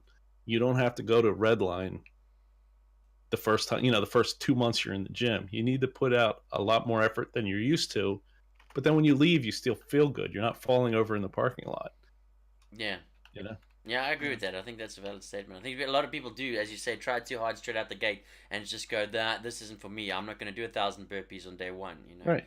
And, like if you're at 1% fitness and you do a 5% effort, you've done 5 times as much work as you're used to. Your body's going to grow quickly. Mm. And then 5%, the next time you can do 12 and you still feel pretty good. Yeah. And you're going to see changes in your body very quickly and be very happy about it. Have you guys like done a set training program and achieved the goal and then slipped back to the old ways? Or have you pretty much stayed the same once you've achieved what you wanted? I just go to work and physically active and come home. Told you, Jack, get all the boys in here. Easy game. Okay. Yeah, I think I've done it because I've been on the very extreme, like working out 5 times a week, Hey, Max. and Actually, and then 2 years Max. ago, 2 years ago, I went on a break and haven't started after. What? Why did you go on a break? What was the What was the reasoning behind stopping what you were doing? Well, it was a lot of stuff happening. Is it just time, life? Well, that's up to Yeah, them. yeah. Did you find you backslid quite quickly into old habits, and then the weight just piled on straight away, or? No, because I don't. Because I had been doing it, I've been working out for so long, so that was my habit, like working out. So. I don't know. Wait, did you go to the gym or like what kind of Yeah. work? Yeah, Just both gym, okay. like both gym and then I did like weightlifting 3 times a week and then cardio 2 times a week. Yeah, yeah. Sorry, I'm just looking up the fitness routine, seeing if I can find the one that I. You're gonna knew. make Yeah. me put things on the screen now, aren't you? No. It's gonna be work, so clever. Jesus. Dory, have you tried like laser dome stuff like that? Laser dome. What is that? I don't even know what that is. Oh, you don't know what it is? Tell me- Laser tag. Laser tag. Laser tag. Now, Oh, laser tag yeah. is fun. It's- So it's okay, like that's a so good much point. fun. Is Like, is you is can it do limited that to as a gym work? workout, like- Yes, yes. Yeah. Are there alternative methods other than going straight into the gym? Flair's got a good one. I'm there. more Laser into this tag. kind of thing usually. Like, I used to do some kind of it's Oh, kind of God, skating. I don't know Max. if you guys probably not heard about it, but it was called freeline skates. Yep. Free line Have you heard skates. about Tell me about it. Yeah. Tell me about it. What We is don't have that gym. Now.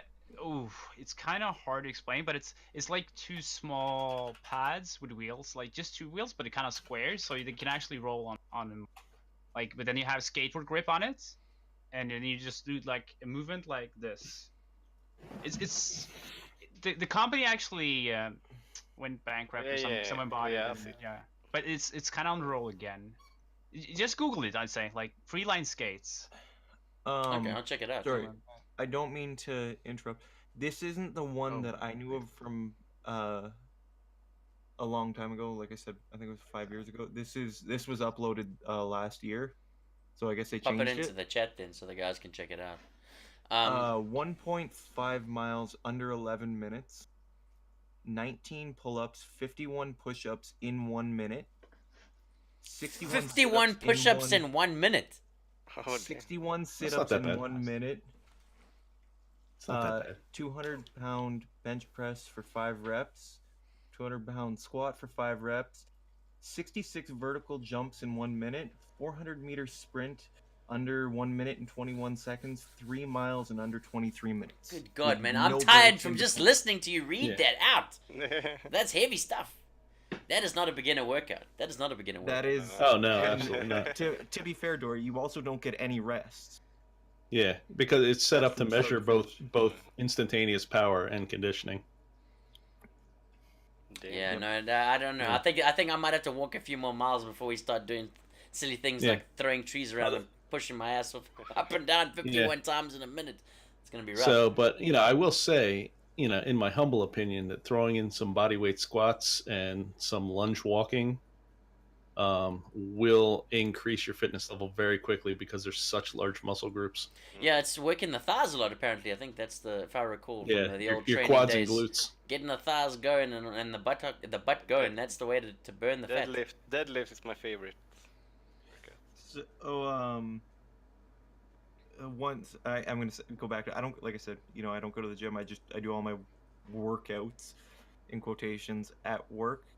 But the biggest thing that I've noticed that is like by far made me way fitter and lose. So since I started working and doing what I do, I've lost 62 pounds. Damn. It's like a 7-year-old.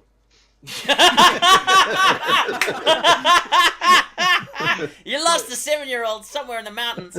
But the biggest thing that I've noticed is sanding boats, which is what I'm doing now.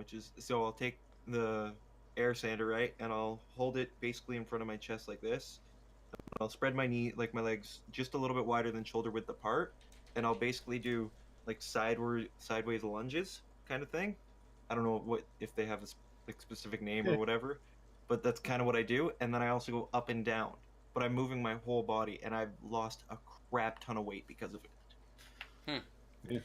See, at least you've Yeah, got just keep something where moving. you can where your day job is thankfully quite an active one. So you get a lot of your exercises built into your day.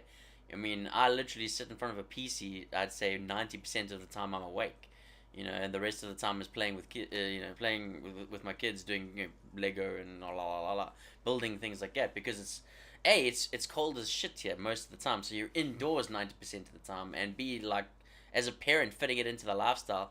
It has been quite difficult. I mean, before kids, and I'm not putting all the blame on the little ones, but before kids, there was time to go to the gym. That 7-year-old that I lost. Yeah, Soul Claim's lost 7-year-old is part of the problem here. It's partly because you just have a lot more time, and when you're not dealing with things as a parent, so you have more time to spend on yourself and all that type of thing. But as a parent, it's more finding an exercise regime that fits into your day because there's limited time and it's difficult, and it's probably the reason I've gone from a canoe to a cruise ship. At the end of the day, the modeling pics from way back when the famous modeling that ain't what it's happening right now. So if you don't expect that guy to show up at the TwitchCon, I think I ate him somewhere along the line. But it is what it is. We're working hard in 2019 to get back there. So I'm motivated to do it, and I'm very strict mentally with myself. Like even today, it was a real challenge at work because it's Friday, so I get to work and I'm expecting, all right, cool, it's gonna be a nice day. I took my little packet of mini proteins. I had 3 eggs, hard-boiled eggs for my lunch for the day. And so I get there and my boss rolls in, hey guys, what's up? Here's a big bunch of chocolate-covered croissants and apple strudels. And I'm like, Hey, Jason here. Stop talking about fuck. croissants. Yeah, and I'm like, fuck. So I had that sitting next to me all day. So then, cool, carrying on. I managed to ignore it. I had my 1 egg at 10 o'clock. Tasty. Then while everyone else is eating fucking chocolate croissants. And then. Can you say that slower? Chocolate croissants. Oh, thank you. and then. Lunchtime rocks up and one of the guys pops back in. Hey guys, I bought white chocolate cookies for everyone. Oversized white chocolate cookies. I'm like, oh my god, Yeah. what is happening to my They have life? macadamias. Dude, with macadamias inside, you know it. Oh, you know it, yeah. bro. And I was just like, what is happening? And then just before we finish up, because by then I was dying. So I ate 2 eggs at lunchtime. I was just like, I don't care anymore. I'm just gonna eat them both. So everyone else is scoffing giant freaking cookies. I eat my 2 eggs, feels bad, man. And then they opened the beer and the freaking tortilla chips with salsa, and I just died a little inside and said, you know what, I don't give a shit anymore. So I picked up the tortilla chip and I ate it, But I was sitting there and I'm chewing the tortilla chip, and this is the point I was making. I'm eating my one tortilla chip, and I'm like, it tastes so good. And my one colleague looks at me and goes, "Aren't you on a diet?" And I go, "Fuck my life." And I just spit the rest of it. I spat it out into the bin. I never swallowed. I didn't swallow. I did not swallow. The first time Wow. But isn't it? Yeah. I was just gonna say, isn't it that a good thing though to have like one cheat day per week? One cheat day per week, but not to the extent where I'm following, like, Janelle is using the same app as me, the MyFitnessPal one on the thing, where you log your calories and stuff again, and it recommends how many you're supposed to have, and it says I'm supposed to have 1900 a day and all that type of things, and you add in each food item and it adds up, and it minuses the exercise from the amount it records from you walking around and that type of thing. So it's really cool. It's a nice app and everything like that. But when the guy brought in the cookies, I was like, oh, cookies, maybe I'll just have a cookie. I scanned the barcode and it was 390 calories per cookie, and I was like, Oh shit. that's Yeah. like, Oh my holy goodness. shit. I mean, Yeah. like, scary things you don't even think about. I remember, like, You know the how much other time, exercise that is? dude, it's insane. A Domino's pepperoni pizza, looks at Potty, is 2,100 calories. 2,100 calories for a Domino's pepperoni pizza. That's insane. Yep. That's more than I'm allowed for the entire day. So it's just like, I suddenly realized why eating a pepperoni pizza Yeah, in the but morning is if you a bad swim to choice. Liverpool to get it, you're good. Yeah, I gotta order it on the mainland so that I can get all the way back to freaking do it. It's ridiculous. But that brings up a question that I have. So, like, Dory, you said you're very mentally tough on yourself. I know have to some be. people who they're very, like, they just have no self-control unless they have someone, like, judging them, or not judging them, but like helping them, if that makes sense. Be like, Like "Hey, a I'm training, feeling like a weak." training partner. Yeah. A training partner, or just like a support system. Yeah. Yeah. Does that work for you guys? Because like I've helped people do that, and I've seen people that are like, It Some it people works don't for me like that. because the more I have someone yelling at me, like my colleague did today when I put I broke momentarily after all of that shit and had a tortilla chip.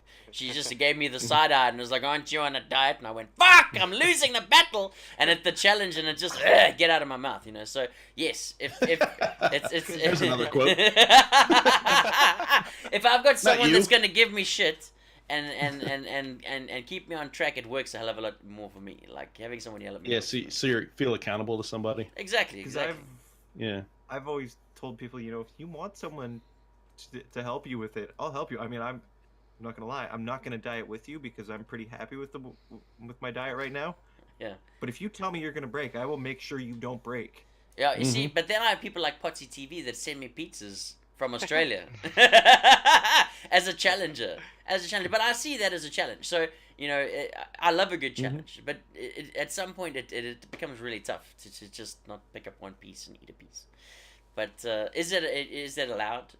Am I doing myself a disservice by not eating a little bit of the good shit when it's available? Or is it, what is it? I mean, it's a balancing act, though. Like, are you gonna live on eggs for the rest of your life, Dory? No, but it's a means to an Yeah. end. At the end of the day, the reason I'm going so aggressively right now is because I've got a set time frame. I've given myself till TwitchCon to say go Okay. hard, go aggressive.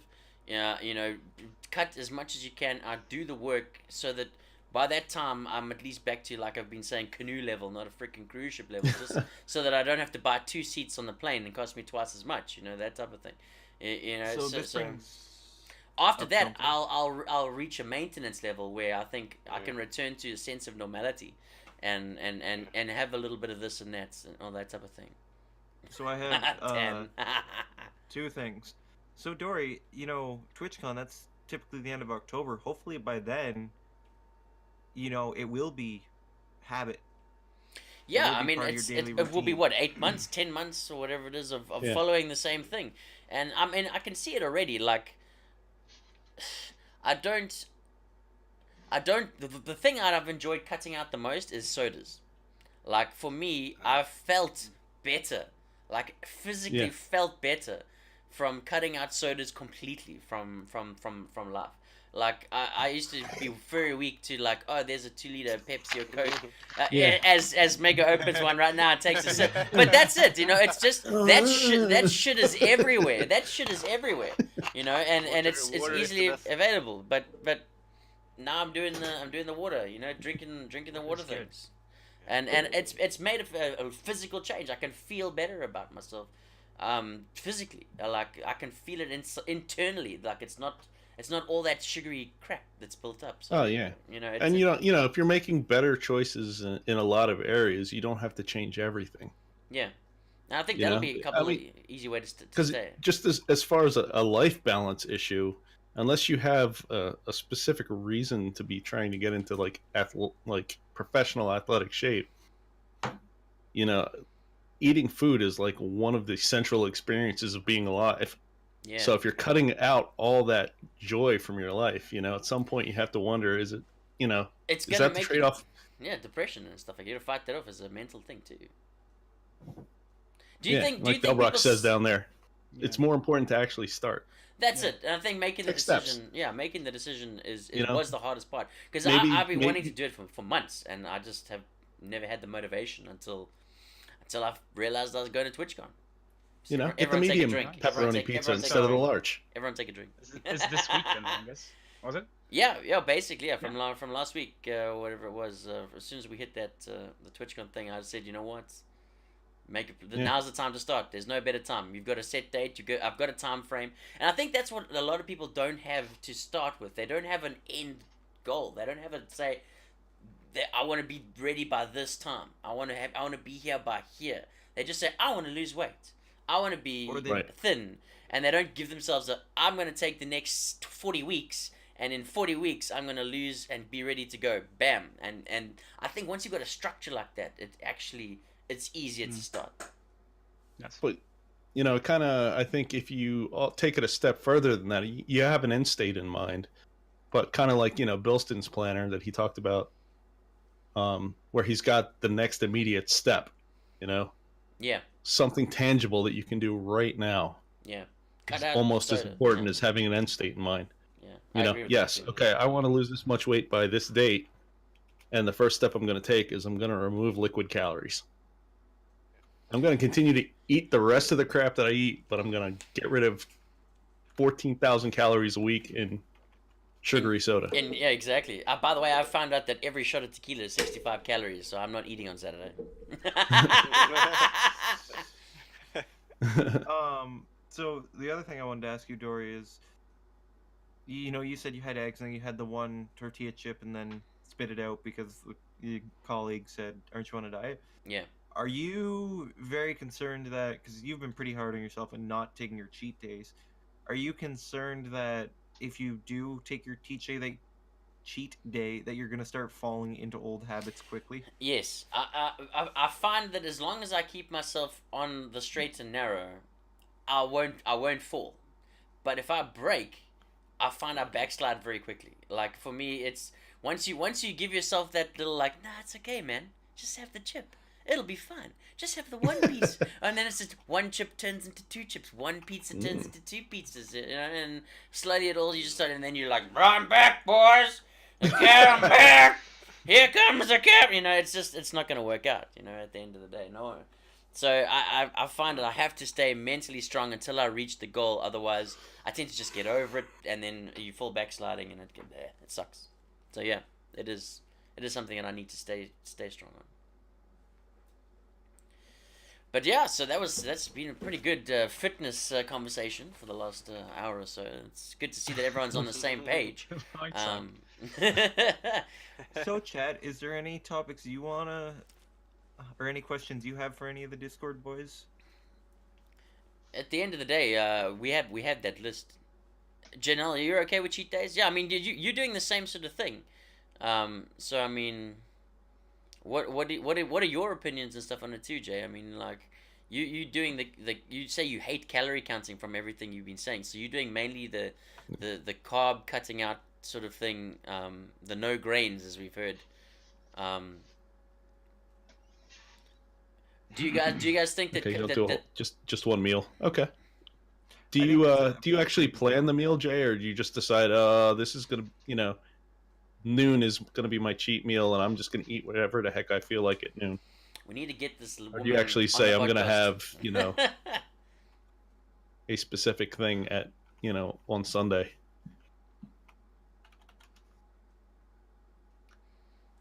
Yeah, AJ and well, I AJ Max had makes that a one. good point there too, as well. If you're eating healthy at home, then when you go out to eat, have a burger and don't order a salad, and there's your cheat meal. You know. Yeah.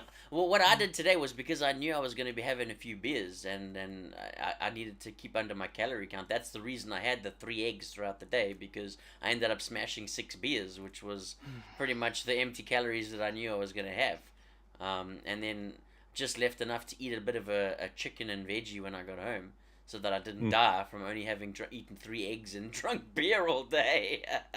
But you know, that is the way I had to manipulate it. Well, if you can't calorie count, it's been a slow progression over the last year. Started in January last year, eating way less carbs, processed Chanel food. math.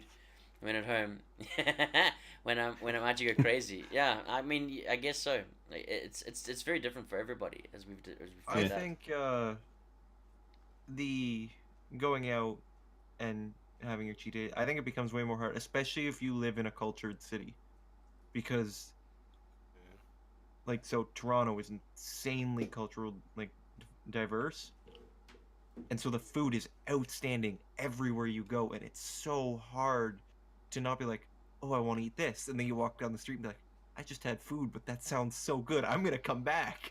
Yeah, well, Oh, yeah. Or, like, Jay's point there, that just being around people like Max has changed her attitude and thing about it, and I think that's a big impact. it's as well. huge. Yeah, it's huge. I mean, thankfully my wife's doing the same thing as me. She's also changed the lifestyle, so it's not like I'm sitting there eating chicken and veg and she's scarfing down a double pepperoni pizza and a freaking Oh yeah. you know, this type of thing.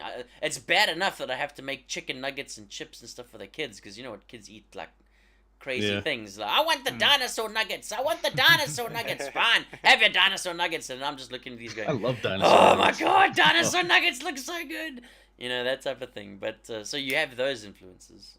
But with having someone else like your partner or whatever it is, being on the same diet page, it does have a massive positive impact on keeping strong. Yeah. Yeah. I could definitely agree on Um, that, because like my wife recently stopped eating candy. Like that's when the thing is, I have never been a big candy person at all. So I just, when she stopped, I did as well. But when the thing is, when she ate candy, I also had candy. Like it's kind of weird. Yeah, you I feel just like- sort of emulate Yeah. each other.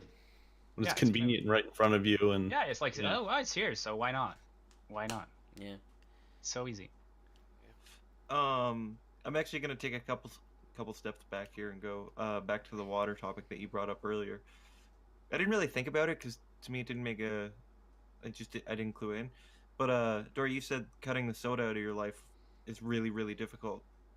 So I used to drink a lot of soda and juices or whatever, right? And I still drink ginger ale, which is about the only soda I can drink now. And I drink it pretty regularly, but I don't really mind it. But other than that, actually the Jack Daniel's water bottle I got in Nashville from Janelle, I use that every damn day. This is my new. It stays with me everywhere I go. The only time I don't get to use my Jack Daniel's water bottle is when I'm out on service call. That's just because it looks bad if I boat up to some beach. I would expect to Hey, see I'm a here with your boat. boat, Jack Daniels style. There's a water bottle sitting in the console that says Jack Daniels on the side. that's quality. I Even promise though you, I it has drove water in it, it presents Yeah. a very unprofessional 100%. aspect, especially 100%. because around here, almost everyone who's involved in the trade is just they're crazy liquor pigs. Crazy Wow, liquor I pig. love that liquor pig. He's a That's crazy awesome. liquor pig. Oh yeah. I just entered my lexicon. Liquor Love pig. that. Love the Canadianism. Can you do that with the radio voice, Mega? Liquor pig. Ladies Oh, and you gentlemen. You guys would love to hear some of my favorite phrases in the world. Yes, give us some of your favorite phrases. hit us Lord. with Go, a few, hit us yeah. up. This is the time. Instead of worst case scenario, I say worst case Ontario. Oh my god, you're so Canadian, dude. Jesus. That sounds a boot, right? It sounds about right, yeah? That's what it's all about, eh? So instead of like if you think someone's lying to you, I'll say don't piss down my back and tell me it's raining. Oh, I love that one. I've used that one everywhere now. That one I've absorbed into my culture as well. The other one I have is if I'm standing there talking, say, do you know what really chaps my ass? And they'll go, what? And I'll stand up and I'll put my hand behind my ass and I'll go, fire about this big. Oh, that's crazy. That's good. I love it.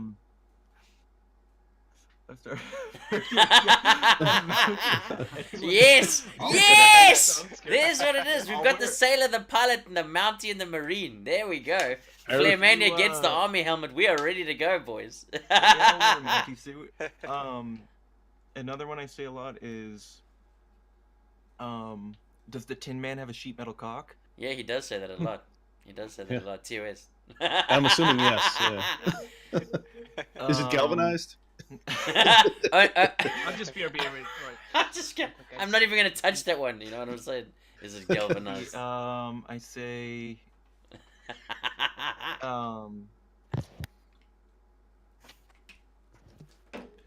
meow. I say meow instead of now. You do say meow quite a bit. It's so hard for me to have a regular Alright, meow. conversation with someone without saying the word meow instead of now.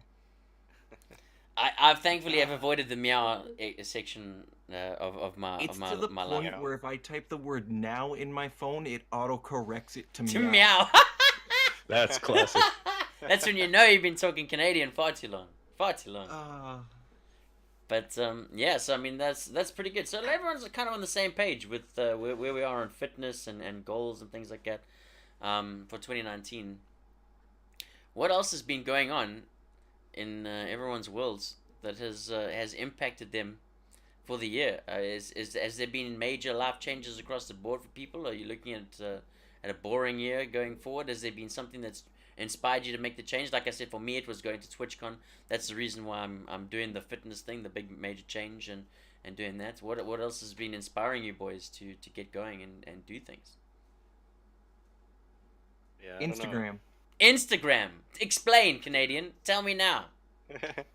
So, like 3 months ago, so I use Facebook a lot. It's how, and I mostly use Facebook as my main source People of use Facebook? social media because it's easy because it has the messenger built into it, so it's easy for me to talk to people across the world without having to worry about text messages or whatever. And I know how Facebook works. Did you I hear didn't that have to learn anything new. they announced that Facebook Messenger, WhatsApp, and Instagram are merging into one app?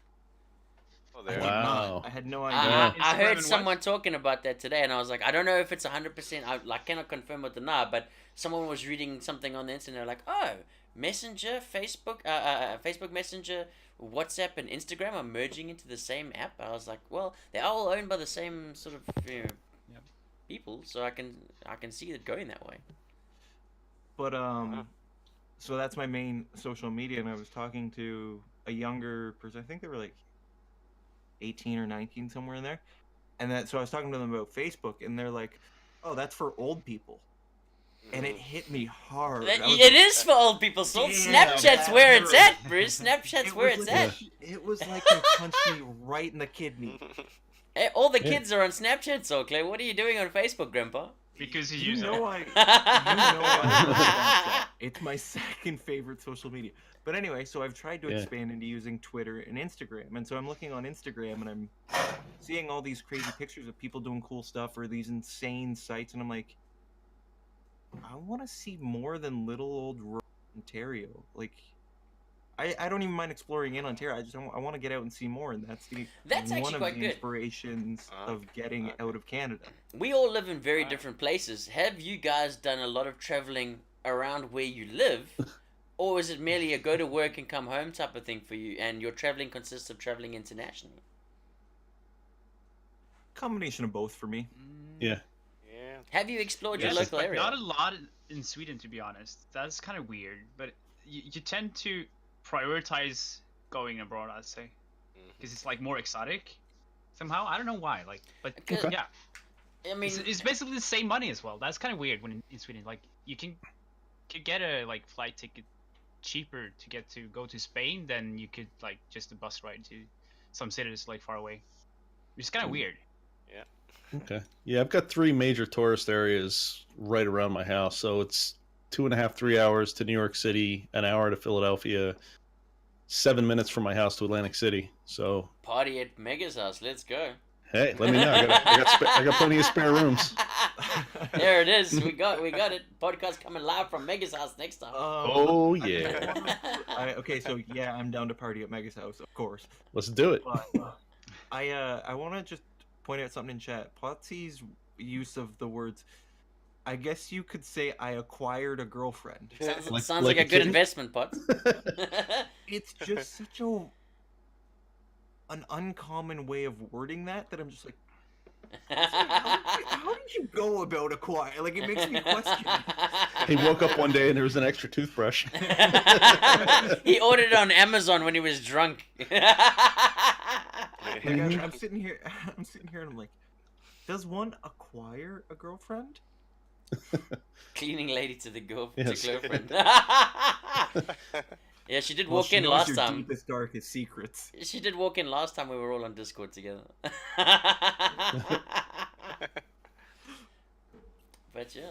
So, yeah, that's one of my inspirations. I have a lot of inspirations for my goals this year, but that's a big Yeah. one.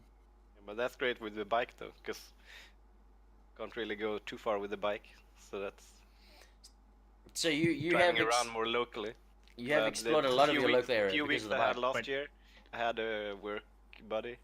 Should be like showed me around a bit on the good roads here, so got to see new stuff, places that I hadn't seen here. Yeah, cool. I had lived here Right, for a something couple of like years. that. What Wait, about could you do like a road trip, just staying at places? It's a booty call gone wrong. What I mean, is it? I had a friend who actually he rode a bicycle from Sweden to Switzerland and France. wow, that's pretty long. Yeah. I think it Wow. took, What? like, I don't know, Sweden to like- France? That's Holy hell! Impressive Yeah, yeah. threat. Yeah, yeah. Just using a tent, living in a tent for like Ooh. 3 weeks, and then yeah. Hey, Dory, you want to become a canoe? Go hang out with Flair's friend. I'm telling you, we're so cycling Yeah, across right? continents. Holy hell! Actually, I could do a couple of laps around the island. That's about as far as we could go. Yeah, I'm restricted. cycling. I have a question, by the way, guys, about like the diet. The thing is with me, like I think it's called metabolism, right? Yeah, Mhm. yeah. Yeah. I can easily skip a meal. Like I can function with that. Like that is just I do that sometimes without thinking about it. I actually forget to eat. I skip breakfast a lot. Yeah, yeah. I'm not a morning that a lot as person, and like for me, a But, glass I mean, of I'm orange thinking juice about in like the mornings lunch is it. and dinner sometimes as well. Lunch Yeah. is a Well, very, you're- very important meal to me because Your by 12 your drive o'clock, to eat though is I'm hormonally regulated. So there's a hormone called ghrelin that gives you that hunger feeling, and if you're not producing it for whatever reason, you've won the it's lottery. very easy to skip a meal. I don't know what it is. Yeah, but because you just won't have the drive for it. Yeah. And there are actually a couple of diets that are purported to help regulate your ghrelin output. I don't know how well they work or not, but that's the idea. Okay. So That's I interesting. Yeah, it feels like there would be some pills that you can eat that blocks that hormone. There You'd are a think, couple yeah, of there there should are a be. couple of the biggest pill that I hear most people taking is Dramamine, I think, something like that. It completely takes away Dramamine, your yeah, your I've heard wanting your Dramamine. want to eat. So I think it's a prescription weight loss pill. I know a lot of people back in South Africa were getting on that maybe Dramamine. Dexedrine. It could possibly I think be there, drama man. means for motion sickness. That name sticks in my head. I'm pretty sure that Yeah. it was something like that. It's probably I've called heard something of it. I different in don't know where America, I've heard but it though. It could be for motion sickness. But Yeah. the weight loss pills, like, do you think it's viable to go on a pill for weight loss, or do you think that's a cop out and you're just gonna backslide? Depends on your situation. I think you It can't depends. judge it as a general. You have to judge it individually, especially for something as specific as weight loss. It's so body dependent. You know what I Duramine, mean? that's it, Potsy. That's the one. Duramine. Okay, yeah. Duramine. Yeah, yeah. Well, because I think there can be certainly situations where it's appropriate. It's I mean, okay. if you're at a weight where you're risking your actual health, and you're being supervised, I think it can be appropriate to get yourself to a healthy enough weight that you can try to address it in different ways. I just know, like, a lot of ladies back in South Africa were like, I'm taking this Dramamine or Duramine or whatever it is, and it's Yeah. I've lost so much weight, but then I know that they run out of the pills, and then it's just like instantly they just go back. you know. And it's I don't know. It's are you using the pills just to get yourself to a place where you've changed your habits so much that it's become a lifestyle? Yeah. You're using it to help get I mean, there? I Is certainly that a think viable that way of doing it? it's inappropriate to use it because you want to look good in Ibiza for the weekend. True. You know what I mean? I would say generally I don't agree with the use of pills for something like that. And Mega, your point to using it for a weekend just or to look good for a little while, I completely agree. It's not acceptable. But if you're using it to help you change your lifestyle and kind of get you seeing a change, as well as you're changing your diet and you're trying to be more active, I think it's okay, depending on the personality, because there are super addictive personalities out there, right? And they'll go, "Oh, Also, this is yeah. working," and then they don't know how to regulate it and control it. And for the most part, I think people are just going to take the pills and they're not going to actually change their lifestyle and become healthier. Yeah.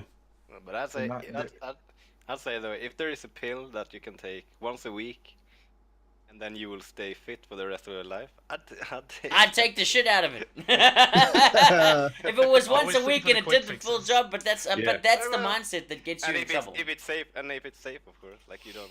That's Well, the that's mindset that that's gets you the in thing trouble. is those type of pills tend to have long term consequences. I mean, yeah, it'd be fantastic to be able to pump yourself full of steroids for years on end, but you know, eventually you run out of liver and brain. Yeah, when your brain falls out the side and your balls fall off, it's a bad thing. Yeah. Yeah, So- I don't know. That's generally where I stand. I think for the most part, if you want to change, like appearance wise, if you want to change something, there are natural ways you can go about changing it versus relying on chemicals. Yeah. Yeah. Should we And, change the topic now? Maybe I don't know. We have been Yes, fitnessing but for I'll like be right back, for like so 2 I'm going hours. to Tap Gab. Tap gab. I don't even That's want to another know. thing I I don't say. even know We what. were talking I don't about even want to Canadian know what phrases. that is. So this is a friend of mine who I played video games with a lot. So Tap Gab is take a piss, grab a beverage. Makes All right. sense now. It's an acronym. Very nice. Very nice. Very well. We're learning more of the I will- Canadian ways every day. Actually, that phrase is from an American. There you go. We learn more of the American ways every day. Every day. I will Every be right day. back. I'm just gonna turn. No, I'll leave my camera on. You Leave guys it- can leave it see on. my Okay. sexy chair. Yeah, don't The worry sexy about it. chair. Say hi. Spin it. The spin chair, so sexy. Spin it for us, baby. Oh yeah. It. Spin it. Next up on the main stage, it's the white chair. Ooh, here we go. Here we go. So Alright, yeah, so- what else do you guys is going For on? travel. International travel. Done a lot of Places it. you've been before that you want to go back. Ooh, yeah, that is an interesting one. Let's talk about Philip- TwitchCon and Dreams of Vegas. Philippines for sure. Vegas, baby. Okay. Vegas. But Vegas. It's Oh, the yeah. it's the only like I lived in America for about a year, mainly based around Georgia, and Okay. because my sister Atlanta. used to live in Atlanta, yeah, 100%. Yeah. And from there, with a couple of the American mates, I ended up doing a roller coaster tour of the entire East Coast of America, where basically we Okay. took 2 weeks. We got in a truck, because that's what you do in Atlanta. You get in a truck, got in the truck, Yeah. started down our way down to Florida, hit the Disney, the Six Flags and stuff Mhm. all down there, and then literally drove all the way up the East Coast through Virginia and all of that type of thing, hitting every Kings single Dominion, yeah. King's Dominion, all of it, man. Such good memories. All the way, Sounds all the Busch way up Gardens. to legit dream. Busch Gardens, Yeah. Freaking. all the way up to Six Washington Flags, New D.C. Jersey, We, yeah. we got Six all the way up Flags to Great Adventure, Washington, yeah. Washington D.C. That was as far Oh, as we okay. went. And it was fantastic, man. That was really a lot of fun because we just decided because we were obviously was living there and we were like, what are we gonna do for like the summer 2-week thing? And we were like, well, I like roller coasters, you like roller coasters. I got the Six Flags like annual pass. Let's go do all of them. You know, we just went from the East Coast, and it was such an absolute party. Like that was really fun. But I never got over to the West Coast. Like my sister All right, lived in who's LA hitting on my briefly. chair? You can tell me. Oh. We're talking about roller coasters solely and traveling chair. and where your favorite international travel spots have been and what you like to go back to do. So yeah, I did know the answer to mainly this. the East Coast of America, doing the roller coasters and stuff there. Mm-hmm. And I've been to LA once before. Absolutely loved it. They're a huge city. I went skiing up at Mammoth and things like that. What I liked about LA was in the afternoon you go for a ski up at Mammoth, and then you're in the in the evening you could go all the way down and hang out on the beach. You know, that to me was really a cool concept, that you could go skiing on the beach in the same day. So, but I never actually got as far as going over to Vegas and doing anything like that. Okay. So that is on the bucket list. That's why I'm hoping TwitchCon goes to Vegas this year. Come on, come on. Yeah. So, So that's it, that's when I go back to California, like I was there when I was 8 years old. So it was like Ooh. I was way too young.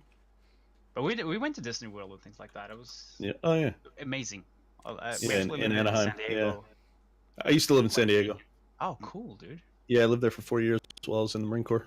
Yeah, my dad did a like Hoorah. work education. I'd say like it was some kind of program, and like he was working that week, and we just went to like SeaWorld and things like that while he was working. It was pretty Oh cool. yeah, it's a beautiful city. Yeah, it was beautiful. But I was too young, so I definitely want to go back, Yeah. experience now. America's Well, if you a hell go, of a let me place. know. I can recommend some great places. Yeah, cool. Yeah, well, I definitely I've want to been try some surfing as well, things like that. I've been doing a lot of like skateboarding, things like snowboarding.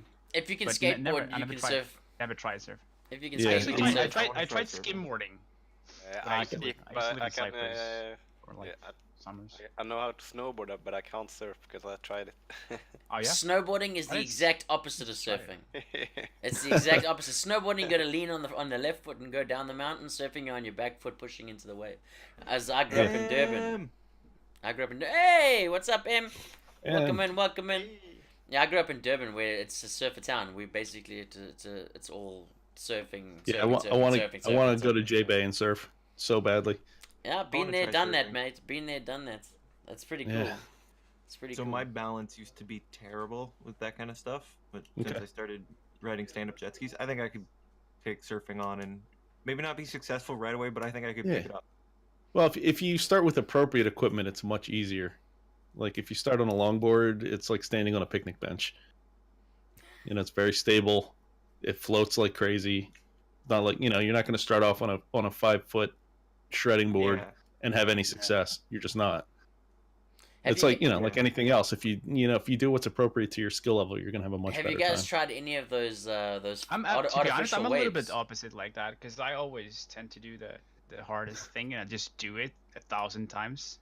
Yeah. You prefer to go hard and then fail. But it works. Like yeah, it works.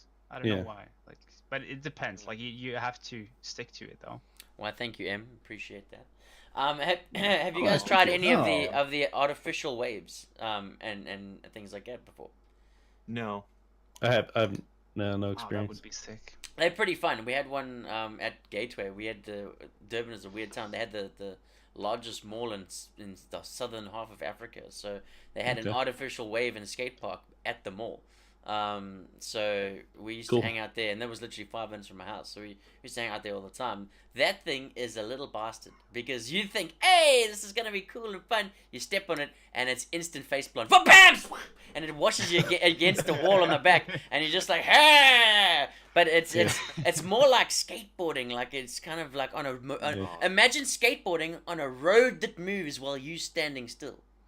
Okay. It's like a weird concept. It's like running on a treadmill type of thing. It's that type of way of going about it. It's Yeah. kind of like real surfing, but it's kind of not. Because when you're in the big wave that's permanently waving, you can stand perfectly still and just keep going forever. But you can't do that on the ocean because you run out of time and you hit the beach, you die. So it's like it's like this weird artificial sense of you can achieve that perfect balance and just hang out in the tube for a long time versus, oh my god, I gotta get up, I gotta go scramble, go, then wipe out, 1,000 times. You want to know what's funny? What's that? I know the exact feeling you're talking about without, not so much the surfing, but without being on one of those little fake waves. Is that behind a speedboat? Wakeboarding? No, well, yes, and no. So with me, I'm gonna go back to jet skiing here. Being on the jet skis, I hit waves until I'll come back and try and jump over the wash of other boats. But because of the way a jet ski's propulsion system is you need what you call clean water, which is when you're on a boat, if you look behind you, you'll see the white line Mhm. from the waves. We call that wash or whitewash, which is it has air in it. Yeah. From cavitation. Yeah. And so when you're in a jet ski, you get that air sucked in, and then the impeller just spins really high, and you don't go anywhere.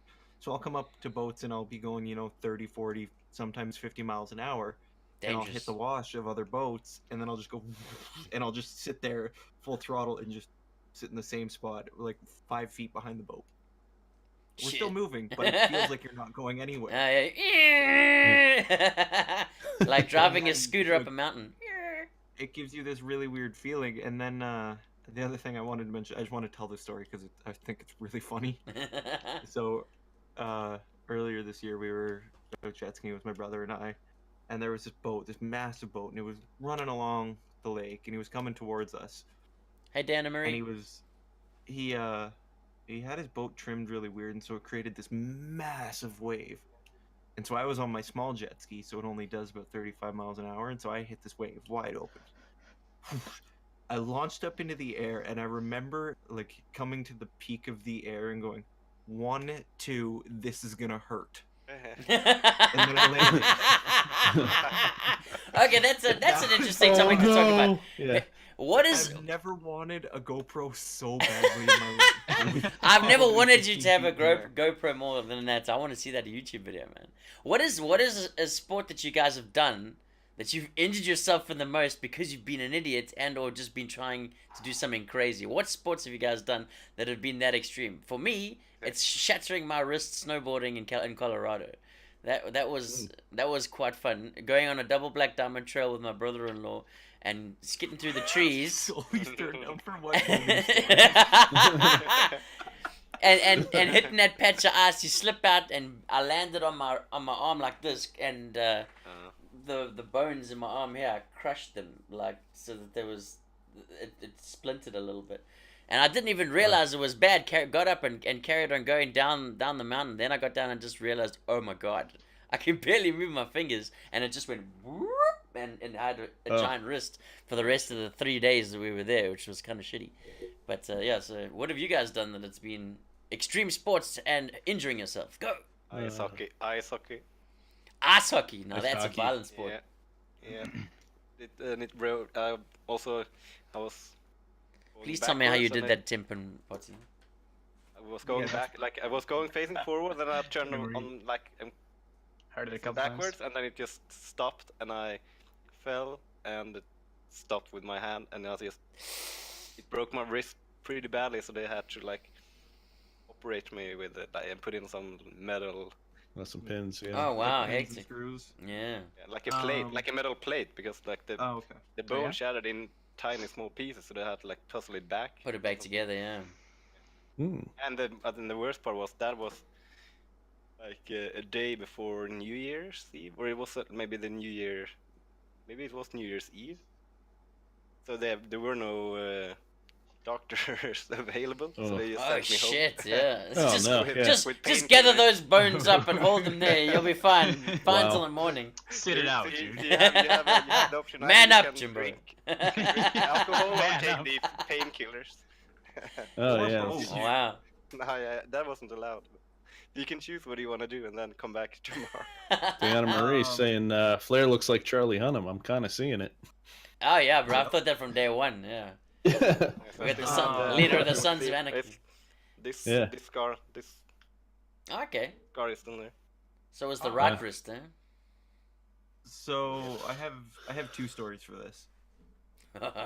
All the sports. So one's not really a story; it's just kind of like a point of how I look at it.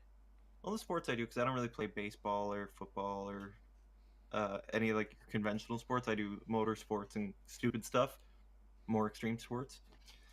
And there's a video from a show called Nitro Circus, and there's a guy, and he was trying. I think he was trying to do a front flip, the first front flip on a dirt bike, and he I can't remember if he broke his wrist or his ankle, but he broke one of those bones. And the guy who was kind of like coaching him and teaching him, he goes, "Okay, so now go again right now before you feel that you broke your bone, like, before the pain sets in." That's kind of how I look at any sport that I do. Just do it again and get it over with before you feel it. Gotta Good do it. mindset. But so now my story, it's a little embarrassing story. When I was a little kid, like still in public school, I was probably grade 3 or 4.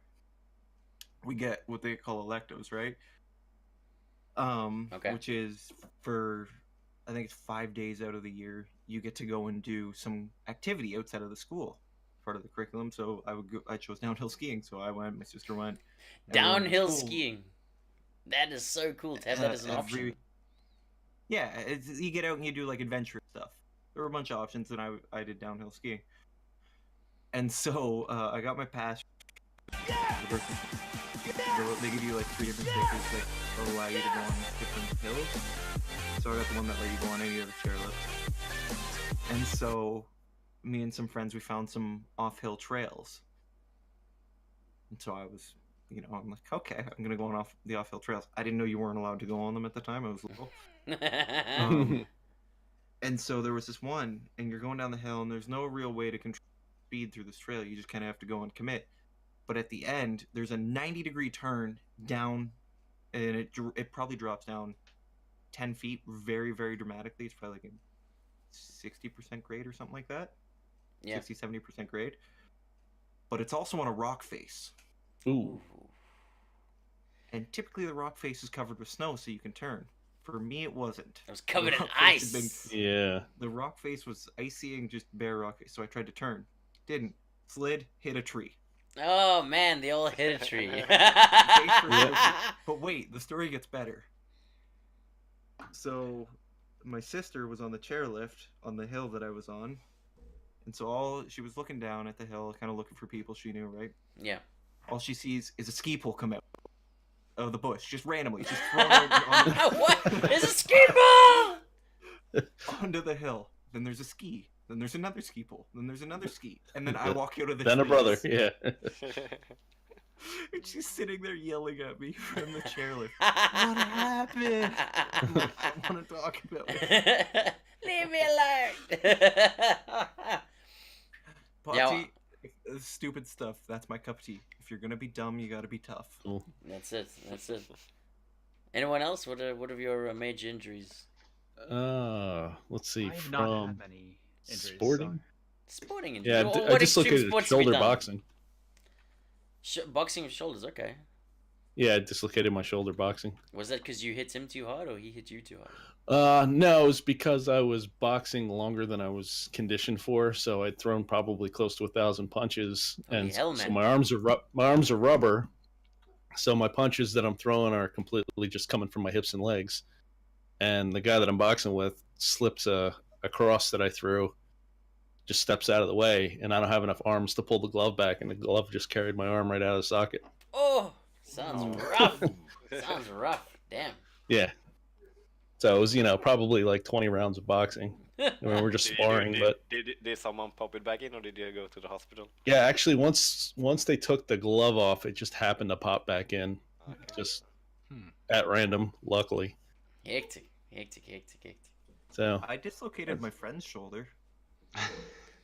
I'm hesitant to ask how. How did you dislocate your friend's shoulder? so you're sitting next to Dory at TwitchCon, right? Was it someone from Australia? Yeah. So actually, you want to know what makes the story a little bit funnier? I dislocated my friend's shoulder in gym class in front of my teacher. Oh, okay. Good teacher, man. So we were in gym class, between classes you got 10 minutes to get from your class to your locker into your next class, or in gym you had that, and then you had 5 minutes to get into the gym before warm up, right? Yeah. Be right back. That's how our class worked. And so we were all in. We'd always have the basketballs out, and that's how we started warm up, was with we just all get basketballs and just kind of play around. So we were sitting there, and my buddy was running up to the net, and like we were kind of playing like with each other or whatever, right? And so he went up to shoot, and I went up to block him, and I bumped into him, and by the time he landed back on his feet, his shoulder was dislocated. I literally just bumped into him and popped his shoulder out. Yikes. And so he's sitting there, Ouch. his arms dangling like this, going, ow, ow. I'm like, what did I just do? So claim the vicious beast on the courts. And then telling my teacher walks up and goes, what happened? I'm like, I don't know. I bumped into him and his shoulder dislocated. He went for surgery 3 weeks later. Oh my word, bro. That was a hell of a Wow. bump, dude. Solid, So it didn't go in straight. solid Canadian. I'm not sure what happened. He kind Yeah. of stopped talking Built like Norwegian for built like a first. redwood. Once Built you like a rip somebody's redwood. arm out of the socket, they're Went just never away. the same. Crazy. So if we're talking about extreme sports and things like that, have you guys done anything like extreme sport wise, skydiving, bungee jumping, you know, that type of thing? I did bungee jumping a few times. Oh, but nice. it's Where not, did you bungee jump? not too like it was in Cyprus. We actually had a staff party at a bungee jump place, but it wasn't that high. It was like 50 meters, I think it was like that, something like that. Was So it I off did it one a of few those times. cranes or something like that? Yeah, like the first time I tried it was so good actually, because I went down like this, and then you do the bungee, Yeah, yeah, yeah. then you go up. And you Like, go I past think where you like- jumped. I go up like this and go down like that. Yeah, it's know what I perfect, mean? man. 100%. Oh, that was the first time. I was like, after that, I was like so hooked. Like, oh, this is the best thing I ever done in my life. It is. It is. The adrenaline rush is crazy Yeah, as it well. was insane. I did a bungee jump in. It's on the border of Zimbabwe and Kenya, a place called Victoria Falls. It's I've actually 200. heard of Victoria Falls. It's 211 meters. When you jump off of there, off the bridge, and it was absolutely like a mind-blowing experience because of the amount of free fall you get in 211 meters. I can imagine. Because yeah. what I thought, it was quite funny when I went back and watched the video, because I thought I jumped off with a majestic splendor. It looked more like I just shat myself and fell off a bridge, but it was it was Where was it put? The like the bungee? Your right on foot? around the middle, and then they did like a harness around your waist Oh, and so stuff, you and had then the- around your like a around your harness? ankles as well. Yeah, so Oh, ankles. yeah, you had the double harness, and the elastic Oh, yeah, was okay. like this thick. It was hectic. Yeah. And I sent my girlfriend at the time first, and after I saw she was okay, I decided to let's go. You know, so. But it was such an adrenaline rush. Like that first, I think it's like 3 or 4 seconds where you basically free falling, and you start that scream where you're like, hey, and then your mind kicks in and realizes what the hell you're doing, and it just goes, yeah, and you go over to like the next level of crazy. But then you hit that slow stretch as you slow down, and you just, they make it so you just touch the water of the river below you, Yeah. and then it just flicks you back up, and you literally go back up, as you said, over where everyone is on the bridge. You're like, hey guys, and I did the finger guns as I went past, way up can and see over. that. It was hilarious. Way, finger guns as you come past, and then you go back down, and then you end up bouncing up and down a few times, and then Was it just like the yes standing cannons there. or? Yeah, pretty well. It was it was the low version, the low yes cannon. I actually dipped my head in water when I did it. Like I've disabled it. So I you didn't Oh, know. cool. Yeah, I have never tried it, but I want to. But Bungee's really cool. done the I've done, opposite. I've done skydiving though. Oh, that is Nice. sick. So I've never done that. So I've never done skydiving. Yeah, nor have I. I have But, no desire to do skydiving. But Really, I've I heard- think it would be a hell of a lot of because- fun. I'd love because, it. yeah, because it wasn't what I've had expected really. Because How was it different? it was yeah, because it's kind of a thrill when you go up in a kind of small plane and they open the door, and because it was like a tandem jump, so I was strapped onto someone else, and then he sits on the edge, so I'm basically hanging outside of the plane. That was basically the like most. I think you just That's broke when you soul had the there. most pulse, and then when you jumped out, I was kind of expecting like a falling sensation, but you don't really get that because you're traveling in a plane, like moving forward at the same time. So you're more like going like this. You don't get that free fall, like when you do in a bungee jump. Mm. It was more like so you were more like. It was more like a more euphoric experience, and you were like just floating, more like a floating sensation. Okay, cool. Yeah, I suppose it is a different feeling because you've just got that almost sense of weightlessness as you're just hovering. Feels like you're hovering and flipping around in the air. Windsuit would be pretty sick though. Oh yeah, So, Base jumping, have- that would be like. I've seen far too many Yeah, of those. because Like, I've heard like people come doing into the mountain. base jump, and yeah, they do. They recommend that you do it from an air balloon because then you are like standing still in the air and then jumping out, because then you get that falling sensation. Yeah, I have yeah. no desire. I'm not great with heights. I can That's- deal with them, but I'm not great with heights. So I have no desire to jump out of a perfectly good working airplane. I'll tell you, Solly, My dad heights. is Don't the be one, scared my of whole heights, entire bro. Be life. scared of He's grounds. They surprised, hurt a by lot the way, more. so that's why. So Dory, that's my problem. Is like I said, I'm okay with heights. Like, I can make it happen. It's the grounds, fall bro. off of the It's height the that I'm not grounds. good They with. hurt. They hurt So, badly. so jumping out of an airplane is not part of a pilot education. No. But, What is though is actually being underwater inside of the plane, getting out. Really? Is that part of a course? Yeah. I suppose it's for crash Oh, landings and water. You got to learn how to get out. Upside down, usually as well. Kind of weird. But Yeah. so as far as like jumping off stuff, like you guys know, I'm dirt bikes, snowmobiles, mountain biking, jet skis, all that kind of shit. I do that all the time. And then I've gone bridge jumping a couple times, and that's about like it's about my limits for jumping off of stuff. And not like bungee jumping. I mean like jumping off the bridge into the water. Oh, okay. And Like so cliff diving and all the that tr- type of thing. the train bridge, I think. So this is gonna like go against everything I've said that I don't like doing about heights, but I did it one time just because it's one of those things like if you don't do it, you're gonna regret it later. So there's a train bridge that you can go jumping off of, not too far away from my house. It's probably like 30, 45 minutes away. And me and some friends went, after exams one year in high school. So I was jumping off the one, like the train tracks, which is about 20 feet, I think it is. I was like, okay, this is fun. And then they just went, so this next? And they just went like this. That's all they did. And so with the train bridge, you have the crossbars, right? You know what I'm talking about? Like that old style train bridge that you see in like movies. Okay. Yeah. And you look up and there's a rope swing tied to the top bar. And it's about 15 feet higher than the train. So we're at about 35 feet. And I'm like, God damn it. I don't want to do it. Fine. And so I did it. I might have landed on my stomach. Oh, Ow. damn! That is one hell of a belly flop, sir. So what happened is you Nice. climb up the side, like the angled piece, you climb up it, and then you walk up and you kind of... What I did, my balance was good enough that I could just walk up it. I kind of scurried across it, and you grab the rope from the like linear crossbar, the one that goes with the tracks, if that makes sense. Yeah, yeah.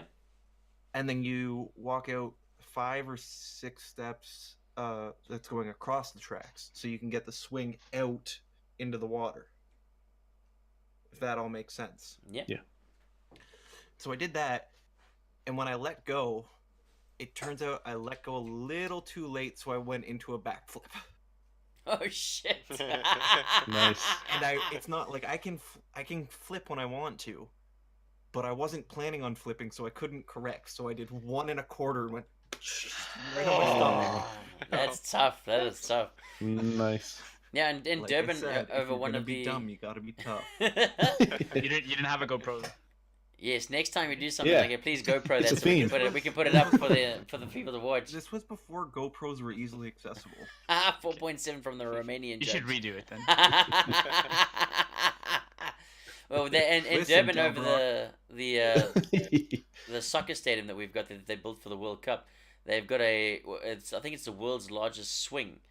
They basically, the way they designed the entire soccer stadium was they built a huge archway right over the center of the entire stadium, and they have a swing attached to the middle, and you walk up the one side of the stadium right to the top, and you literally jump off there, and it just swings you all the way to the other side and back like that. It's quite cool. I haven't done That it is pretty personally, cool. but my nieces went for it, and they said it was quite a good experience. Giant swings. And other side, and I also have the motorbike stuff. Done some, driven it, tested out. Yeah, you on went to the- go with those hardcore bikes and cars for your Yeah, birthday, that's another didn't you? stuff. But I did with the bikes. I had my own bike, and it had like a digital speedometer, and I tested it, so it showed 299, but it couldn't show 300 kilometers per hour. Whew. Ooh, 300. Wow. Good That'd be lord. some serious road rash. No ways, bro. But that was in like a closed up area. Not in. Yeah.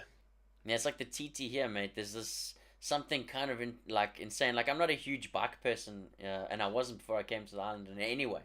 But when you're sitting on your front lawn and you're watching someone come past your house at 135 to 185 miles an hour on your roads that you drive 30 on every day, and just watching them taking these corners and going through your little towns and stuff like that, it's a hell of an experience. It's mind blowing. Delbrook, you animal! 10 on the Richter scale for the soul claim belly flip straight there. Well, I'm planning on doing some IRL stuff for the TT, so you guys can have a look. Oh, at what's that'd be been awesome. going. Yeah, do some I wandering assume around. that they come out and repair all the roads before. It's a year-long maintenance thing. We have some of the best roads in the world because our entire road system is a racetrack. So they have to maintain them, and it's probably one of the highest pieces of the Isle of Man government is road maintenance, because any potholes or anything like that have to be instantly repaired, so there's no degradation. So it's kept in race condition 365 days a year. So our roads are fantastic. So, we all need to go to the Isle of Man at some point in time and have the Absolutely. 100%, boys, come along. We're gonna take over the one road. We're just gonna run it. Let's do it. You can What's the, if what you can do is during practice week. What they do here is they close all of the roads from I think it's 6 o'clock at night till 10 o'clock at night. So no one can drive. You either inside the track or you're outside the track. They close all of the roads that connect to the marked out track, and the main riders go. But then for about an hour or two after the main riders are finished, anyone can go.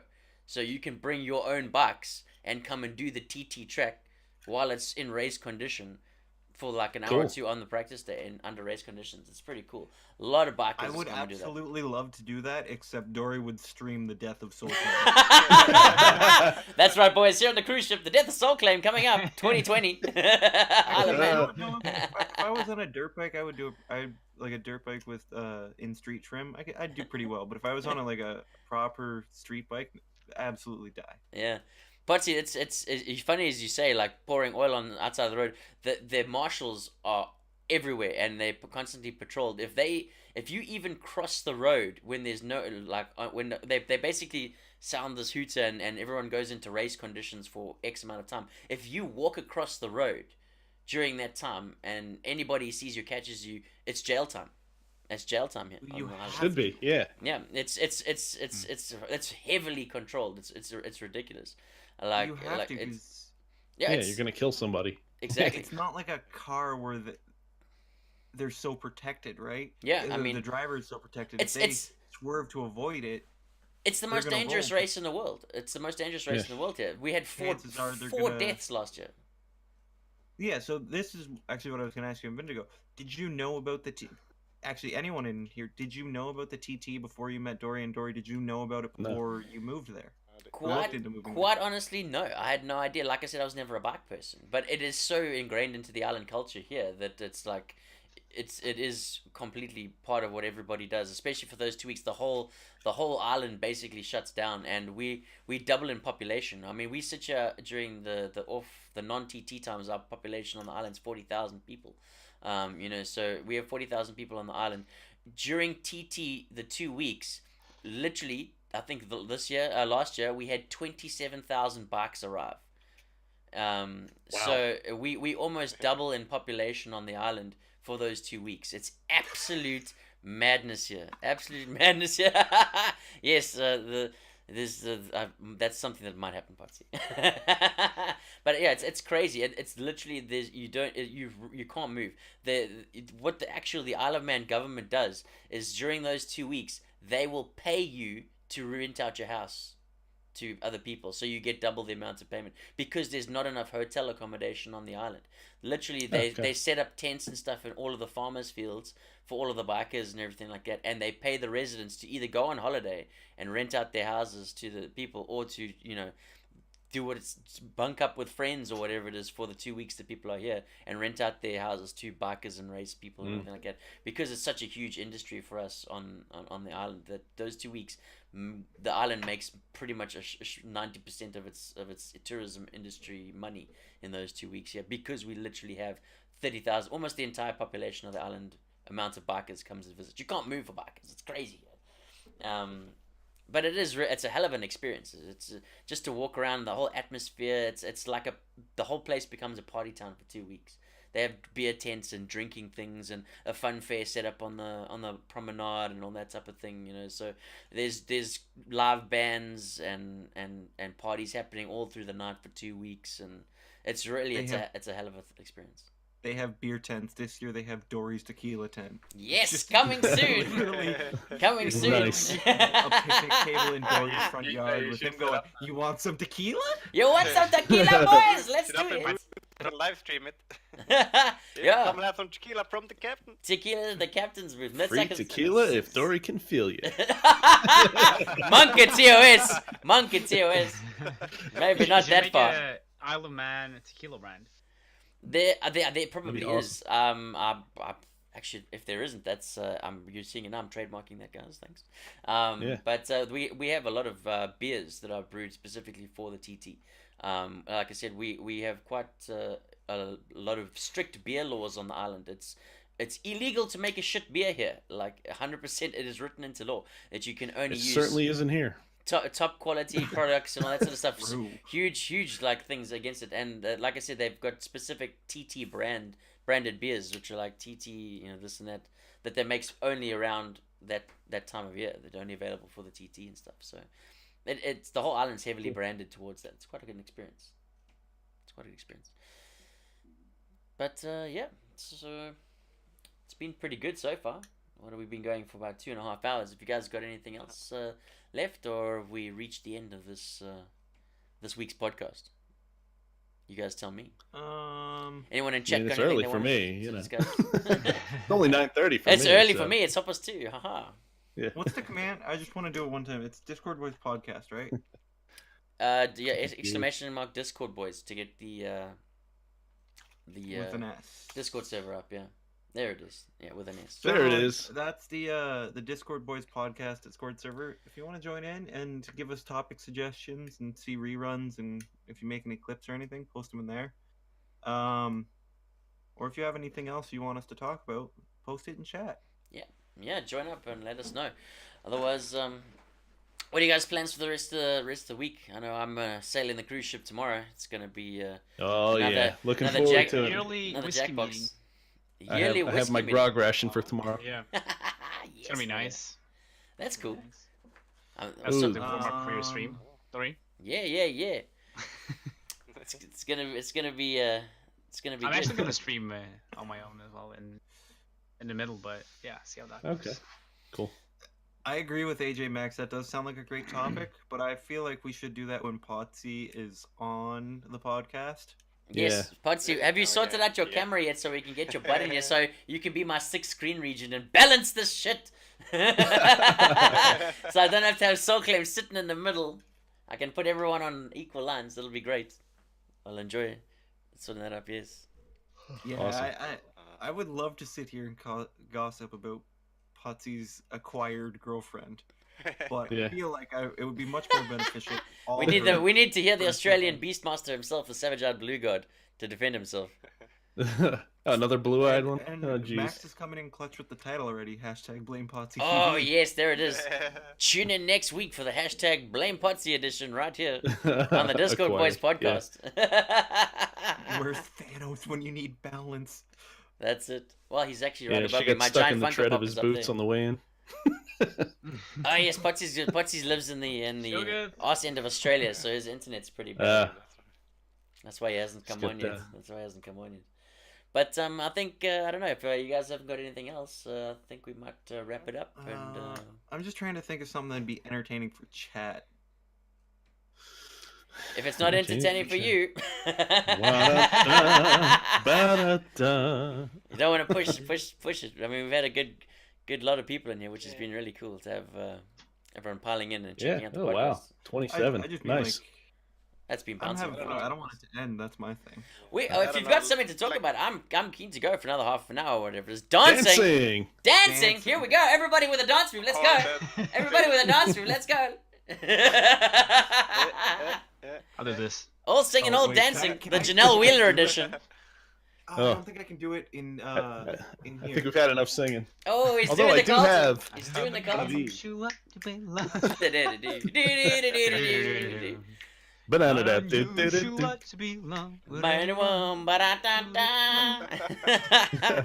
When you see me hanging around. There we go. We got it. Yeah. Our very own Flare Mania. Usual, you cry. Oh yeah. Oh, little Tom Jones. Oh yeah. There we go. A little Flare Mania busting What's out. new, pussycat? Whoa, whoa, whoa. This is why we What a need life. Twitch Sings. What a If life. only we knew a partnered streamer who had Twitch Sings that we could all join up and do it with at some part of the day. That I wonder who that could be, guys. The Needs now. Oh yeah. Don't stop halfway, Mega. You were going. I was geared up for that song. That was good. Is love, sweet love. It's good to see everyone still alive It's in the chat. the Dude. only thing Yeah. that there's just too little of. Discord boys karaoke coming at you every Thursday night. Yeah, we should do this. Twitch Yeah. Sings, let's Yeah. go. If I had an I did update. apply for it. So did I. But Did he? I didn't got no invite, so Well, we'll see. I'd love to What throw that happens, up. like, There. actually, a genuine question. Like, what happened with the multi-Twitch thingy?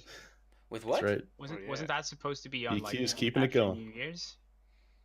Yeah, the The multi-Twitch like into. Oh yeah, they did Oh, say yeah, that they were yeah. going to get it Mm. done. I think they said by February. Like, so they got Oh, February? themselves. I thought it was Uh, January. I thought it was like early. So they have January. 6 days. Oh, I 6 think they days. literally said early 2019. So like that to me is January, February. So you never know. That's right, Botsy. It's the voice that makes you moist. The mega gremlin, the man The himself. mega grumbler. Also, I just want to go back to like a Twitch thing real quick. It's amazing to me that one person just typed something on their computer, and 5 people just danced for the word. That's the power of Twitch. That's the power of Twitch. 3 words. And 5 people all across the world just started dancing. That's it, the power that That's Twitch right. has to reach people. Dance for me, monkeys. Woo! Next up on the main stage is Calendori. Soul Claim will be stepping down. Make sure you tip him. He gets the tip. He gets the tip. That's all he gets. But Oh. no. I mean, we've talked about that extensively, the power of Twitch and all that type of thing. It's It's a silly, like, wonderful it- medium. It's a wonderful medium. It is. It never ceases to amaze me. We could hop on it for hours. We did 4 hours talking about Twitch and interactions. What are you on guys social thinking? media. I We have did another 4 hours question. and then 3 hours. What do you guys think? What should Twitch make to like be more easily discoverable on Twitch? Like accept views? Do you think? Well, they should do they something like I else, said, like they with made the more first step featured- with the emotes. Being able to click. Yeah, that is good. That Being is able to click on that's someone's very emotes helpful, has actually. been That was really cool. Super helpful. They need to make it when you not join the site, but when you first go to the site, they need to give you like a quick guide around the site and kind of show you how things work. Because if you're just getting to it, it's a little complicated. Yeah. I'm just trying to steer Like, the there's ship back a on topic. lot going on that's not explained on Twitch. Hype. Yeah, absolutely. Yeah, it's very kind of, if you're not familiar with, computer systems, it can be a little overwhelming, I think. We got a question I mean, from the chat, boys. it took me like I 6 have an weeks answer. to start finding streamers I was really interested in. They weren't just tentpole streamers. That's this one for me. That's my answer. There's two this things is is- gonna sound What is your favorite emote that is not yours, guys? We got a question from Delbrock in the chat. What is your favorite emote on Twitch that is not your own emote? Which one do you use as a major spam? I use this banana dab all the time. I love that So, banana I'm dab. not- It is really good. Yeah. I have 2, and it's not that I use them all the time. It's just I love the emotes. I love the design of them. So there's this one. This one's probably my favorite just because I've had it forever, and I've known about it forever. I love the design of it. It's great. But also this one. Thigh slaps. And, Yeah. but thigh slaps. Oh, isn't a I thing, miss but it is- thigh slaps. Did you guys see? I don't know if you guys are still part of Strong's Discord, but he actually updated why he is, what happened to him, and where he's been. Alright. Yeah. Oh, yeah? He wrote down a whole big story about what's been going on, and it was due to him basically burning out. Okay. And just I know a lot of people like that though. just putting too much effort into Twitch and trying to get something going, and it just burned him out mentally. He just couldn't keep it up, so he just took a large break from it. But he said he's coming back in the next 2 months, but not specifically on Twitch, but more across all spectrums of social media, just to try Cool. and get his branding and stuff back. And not just do live streaming as a thing. So yeah, we may still have a chance to get our favorite thigh slaps back in the chat. I do miss Nice. spamming I hope those. so. Yeah. I do I miss use, spamming those. I use the Mercy Wings a lot too. The Mercy Wings are great. I like the little Like, skinny learn there you go. arms on any sort of face emote. Yeah, the Mercy Wings, the little arms, Yeah. combining those are always good. Potsy and his Yeah. damn burgers, man, that shit makes me hungry on a goddamn daily basis. Well, Yeah, he's he's had that burger forever. he sent me a picture of him eating one looks exactly like that. I was just like, he has it in real life and in emotes. It's crazy. It was amazing. So, I would say, as much as I want the thigh slap back, I want one of Strunk's other emotes back more. Which one is the shake weight, right? I want the shake That's weights. exactly what it The is. shake weights on the Shake weight. side. The shake weights, yeah, 100%. There it is. Jay's gonna get Strunk permission to thigh slap on his behalf. Is that gonna be a live thigh slap on the cam, or are you just gonna take his emotes, Yeah. Jay? Because two very different situations there. What did you say here? Twitch Dings shouldn't be its own app. It should be a game that you can play with your own setup, like all other games. I was reading Switch Things, the manual about it, Jay, because I was trying to look into the problem you were having with it. You can use your Streamlabs and OBS to stream it as well.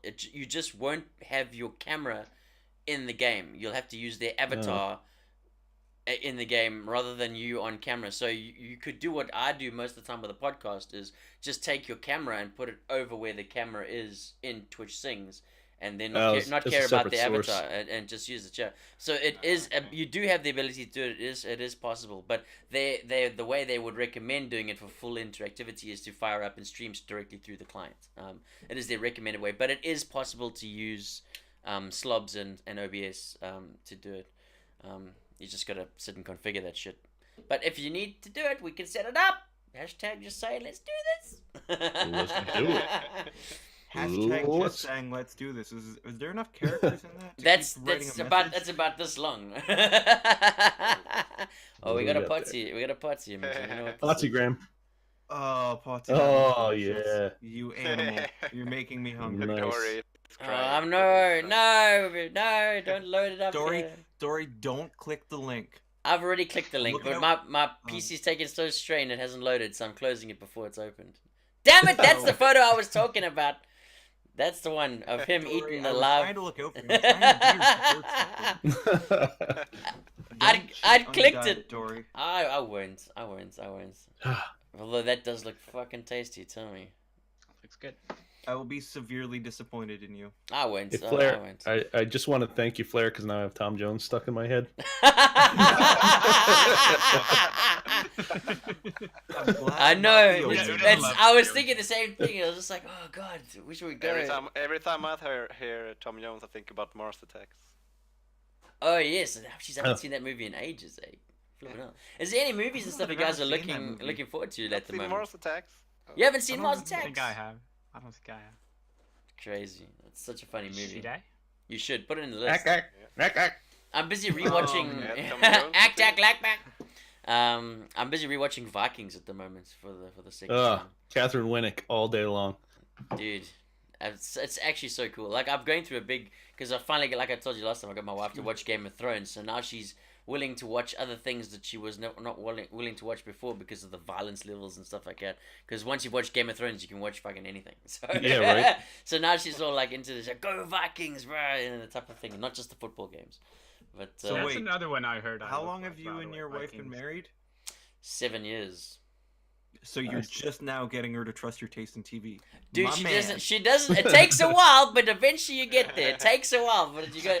broke down her will to fight. That is his, and it just keeps suggesting it. And one day you will stop watching Twilight and Pretty Little Liars and Grey's Anatomy, and you get to watch the good stuff.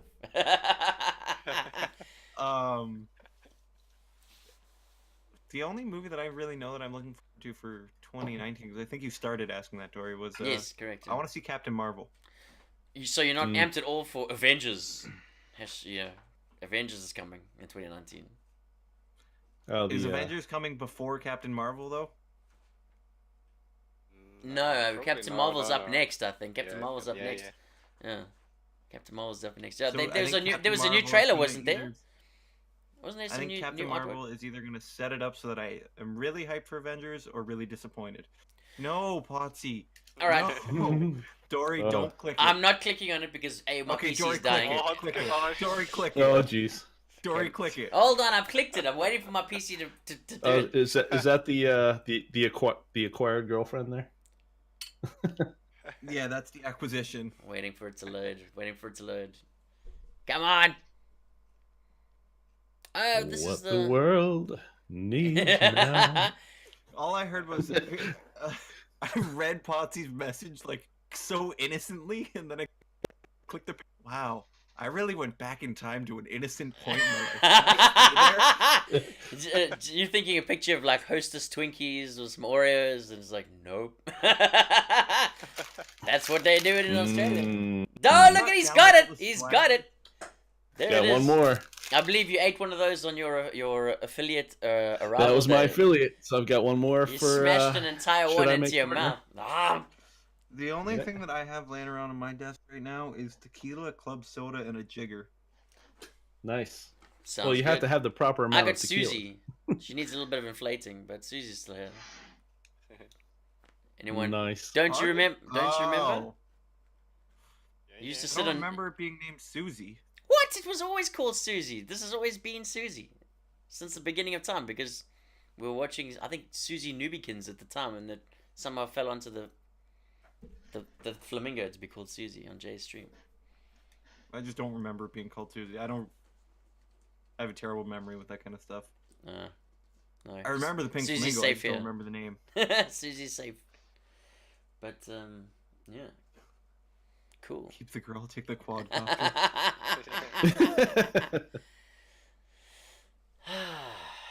I mean, why have one when you can have both? Soul checks the picture again. Wait, was there a quadcopter in the picture? I honestly had to do No, that. I wasn't concerned about it. Well, let's be honest. I'm not really concerned about the quadcopter. I can go out and buy one of those. I'm not even gonna say it. I'm gonna leave that comment alone. Wise choices with Dory. Yes, making the right choices. See, 2019 is all about making the right choices, boys. Making the right choices. Is that what we're making all doing? the good choices now, so we can make all the bad choices at once. At TwitchCon. You've It's a got week it. of bad choices. I'm so excited about TwitchCon. I'm gonna be talking about it for Yeah. fucking the rest of the year. You're doing the full week there, Dory? Yeah, like I said, I'm gonna be hopefully getting there on the Thursday or whatever it is, going over the weekend, and then trying to stretch it all the way through to BlizzCon if it does fall into it. If it doesn't fall into it, I'll do a full week in the US regardless. When do they normally announce the location? I've heard rumors that they are announcing the location at TwitchCon Europe, which makes Okay. sense. Yeah, Which it makes sense, sense, yeah. because obviously they don't want to get any hype that would detract from TwitchCon Europe. They want to get everyone hopping on that. So a good place to Right. announce where the next event's going to be is at the event that they would be hosting. At the current so, event, yeah. So I would say we'd probably Makes find sense. out then. Is anyone Vegas going would to be TwitchCon Europe? fantastic. Just asking. Anyone going to TwitchCon Europe? Or what are your opinions No. on TwitchCon Europe versus TwitchCon USA? Is it just pandering to the Europeans, a little bit, or is it going to be its own No. thing in its own right? Because from what I've heard from a lot of people online is that hardly anyone's going. Everyone's got a wait and see attitude toward TwitchCon Europe, Yeah. I can understand that. especially the Oh. Americans. Kind of heard it a bit, I guess. Yeah, It's in Berlin? it's in Yeah. Berlin. Yeah. I feel like it's gonna be a lot of Germans, to be honest. Well, yeah. Like yeah, but I mean, Makes like- sense being in like- Berlin. yeah, but what I'm trying to say is that like the Germans actually, they're one of the nations. I'd say like they really. There's a lot of German streamers that are just like focusing on Yeah. speaking on German, and there's big German streamers, so there's gonna be like, and they don't like in general they don't know that great of English compared to some other nations. So Okay. that's the thing. I think going to TwitchCon Europe in Berlin is probably gonna be a little bit segregated. I'd Okay. say. I Okay. think so. It's just what I Yeah. think. You think it's like, going to be there's more gonna It German makes than a lot of European? sense. And European stream. Like, Yeah. like I can see that. Because the thing with the European TwitchCon as well is there's a lot of different languages that are going to be attending, like you've said. So Yeah. there is that natural barrier to people that just won't be able to talk to each other because they don't speak the same language at all. Whereas somewhere like TwitchCon USA, most people that are going to go there will at least have some grasp of English, most of the time. Traveling all the way to America, and if they've got an American audience that they're wanting to talk to and visit with, they will at least understand basic English, I would guess. So there would be that natural gelling rather than segregating of people as the cultures mold into each other. That's my reasoning of wanting to go there as my first TwitchCon generally- experience. I'd say I think generally anyone going to TwitchCon Berlin is gonna know English. Yeah. So, except like maybe yeah. Well, the players just said there's a whole bunch of German people that aren't going to be doing maybe anything. not, but everyone else that's traveling in from other countries Yeah, gonna have the same that's the attitude. thing. I think like the ones who travel there is gonna be like one part, and the Germans, like native Germans, is gonna be another part. Maybe, I don't know. Maybe, yeah. It's just a thought. Yeah. I don't know. I don't know enough about TwitchCon Europe to form like a proper educated opinion. I do have high hopes that it's successful. Yeah. Yeah, It would be agreed. nice for it to be successful. Yeah, to I'm grow just- the entire But audience would be fantastic. Realistically, I don't think it's going to be very successful. From But the this- very little information I know. I TwitchCon think it does might it- be in a few years, but I think just because of Germany, I think they could have put it somewhere else. To be honest, Could have put it in just because the Norway. language barrier. Here's that's what it. they should have done, boys. TwitchCon Europe in Amsterdam. Let's go. Everyone's gonna be there. It's gonna go Yeah. wild. Everyone will be there with bells on. Yeah, These yeah, organizers yeah. need to wake up. Yeah, I had an TwitchCon interesting experience in Europe, Amsterdam Amsterdam. once. I'm sure you Please did. tell Please us tell about us it, about Jimbo. it. So did Actually, Jimbo. so Amsterdam was the second city in Europe I'd ever been to, and I wasn't really prepared for how the Sub 16K. differences in mores between Americans and the Dutch are, like how much sexuality is repressed in the US versus the European attitudes towards sex. So I went to a bar on the canals in Amsterdam, and a girl walked up to me, grabbed me by the crotch. Is this TOS? and introduced just herself saying? to me. No, she just like, "Hi, how you doing?" Like that was a thing, and I was like, "Oh, she's not acting like she's doing something cheeky, so maybe this is normal here." They don't shake hands, they grab crutches. So this actually brings up an interesting point that I've talked in a long time ago. I talked about in Janelle's stream. So when I was in grade 7, so what's that, 13, 14 years old, my entire family went to the south of France and Italy.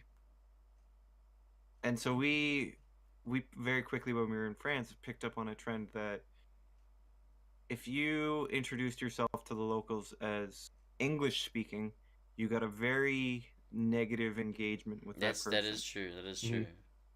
But if you introduced yourself as Canadian, you got a great response. It's French They Canadian. loved you. Yeah. No, nothing with French Canadian, just Canadian. You don't think that they associated that with the Canadians because that you do speak French there as a language? No, Not at all. not really. Maybe a little bit, but not really. What do you think was the influence behind it? I think that a lot of the world globally does not have a high opinion of the United States. I'd agree with that, I think that and to a lesser extent, Britain. By Yeah. association. By association. Yeah, One thing And that I is cool about South Africans is think we just party. you No one cares. I think when you walk up to someone and ask them if they speak English, they automatically assume that you're American. I think they could hear it in especially the if you're accent. awesome. Yeah, if you roll in your ass America style, But, yeah, let's do it, and then man. So with me, after that, spending so much time online, I did pick up that, and this is kind of where I wanted your opinion. I did Butsy. pick up that a lot of Americans have learned this and have started not impersonating, that's not the right word, Putting on a different accent. pretending to be Canadian. Like they'd buy Canadian Yeah. pins and stuff like that and put it on their luggage to make them look Yeah. Canadian to get a better Okay. response out of the locals. And I'm curious to know where you guys think of, like, what you guys think about that, because you have Mega, who's American, and then you have you guys, which are in Europe. Yeah. And if you have had similar experiences on the other side of the fence. So I can comment from my side that because I travel relatively frequently, I'm more sensitive to trying to be a good guest in a country than I am being a tourist. So like for example, if you're in Paris, which is, to Americans, Paris tends to have a reputation for being very rude. But if you take the time to actually speak enough French to greet shopkeepers and whatever in their native language, they treat you as a welcome guest rather than as someone who's intruding. Well, yeah, and I think that's something you should do with any trip you ever take, is you should try and Yeah. learn some of the local laws, and maybe not local laws, but the laws Yeah. of that country, and some of the do's and don'ts, and just general. You have interest in going there. You should go a little bit above and beyond to learn a little bit about the people and the culture before you go, right? Yeah. Be respectful. And I'm like, as much as staying on the Paris topic, I've been to the Louvre, I've been to the Eiffel Tower, but what I really love about travel is to find where the locals eat, to find where the locals drink. Yeah, the hidden experience that. spots. Yeah. Yeah. Yeah. Yep. The best. I mean, because really, I can see a building on the internet. Ultimately, I don't, unless it's something that's 2,000 or 3,000 years old, it's a building's a building.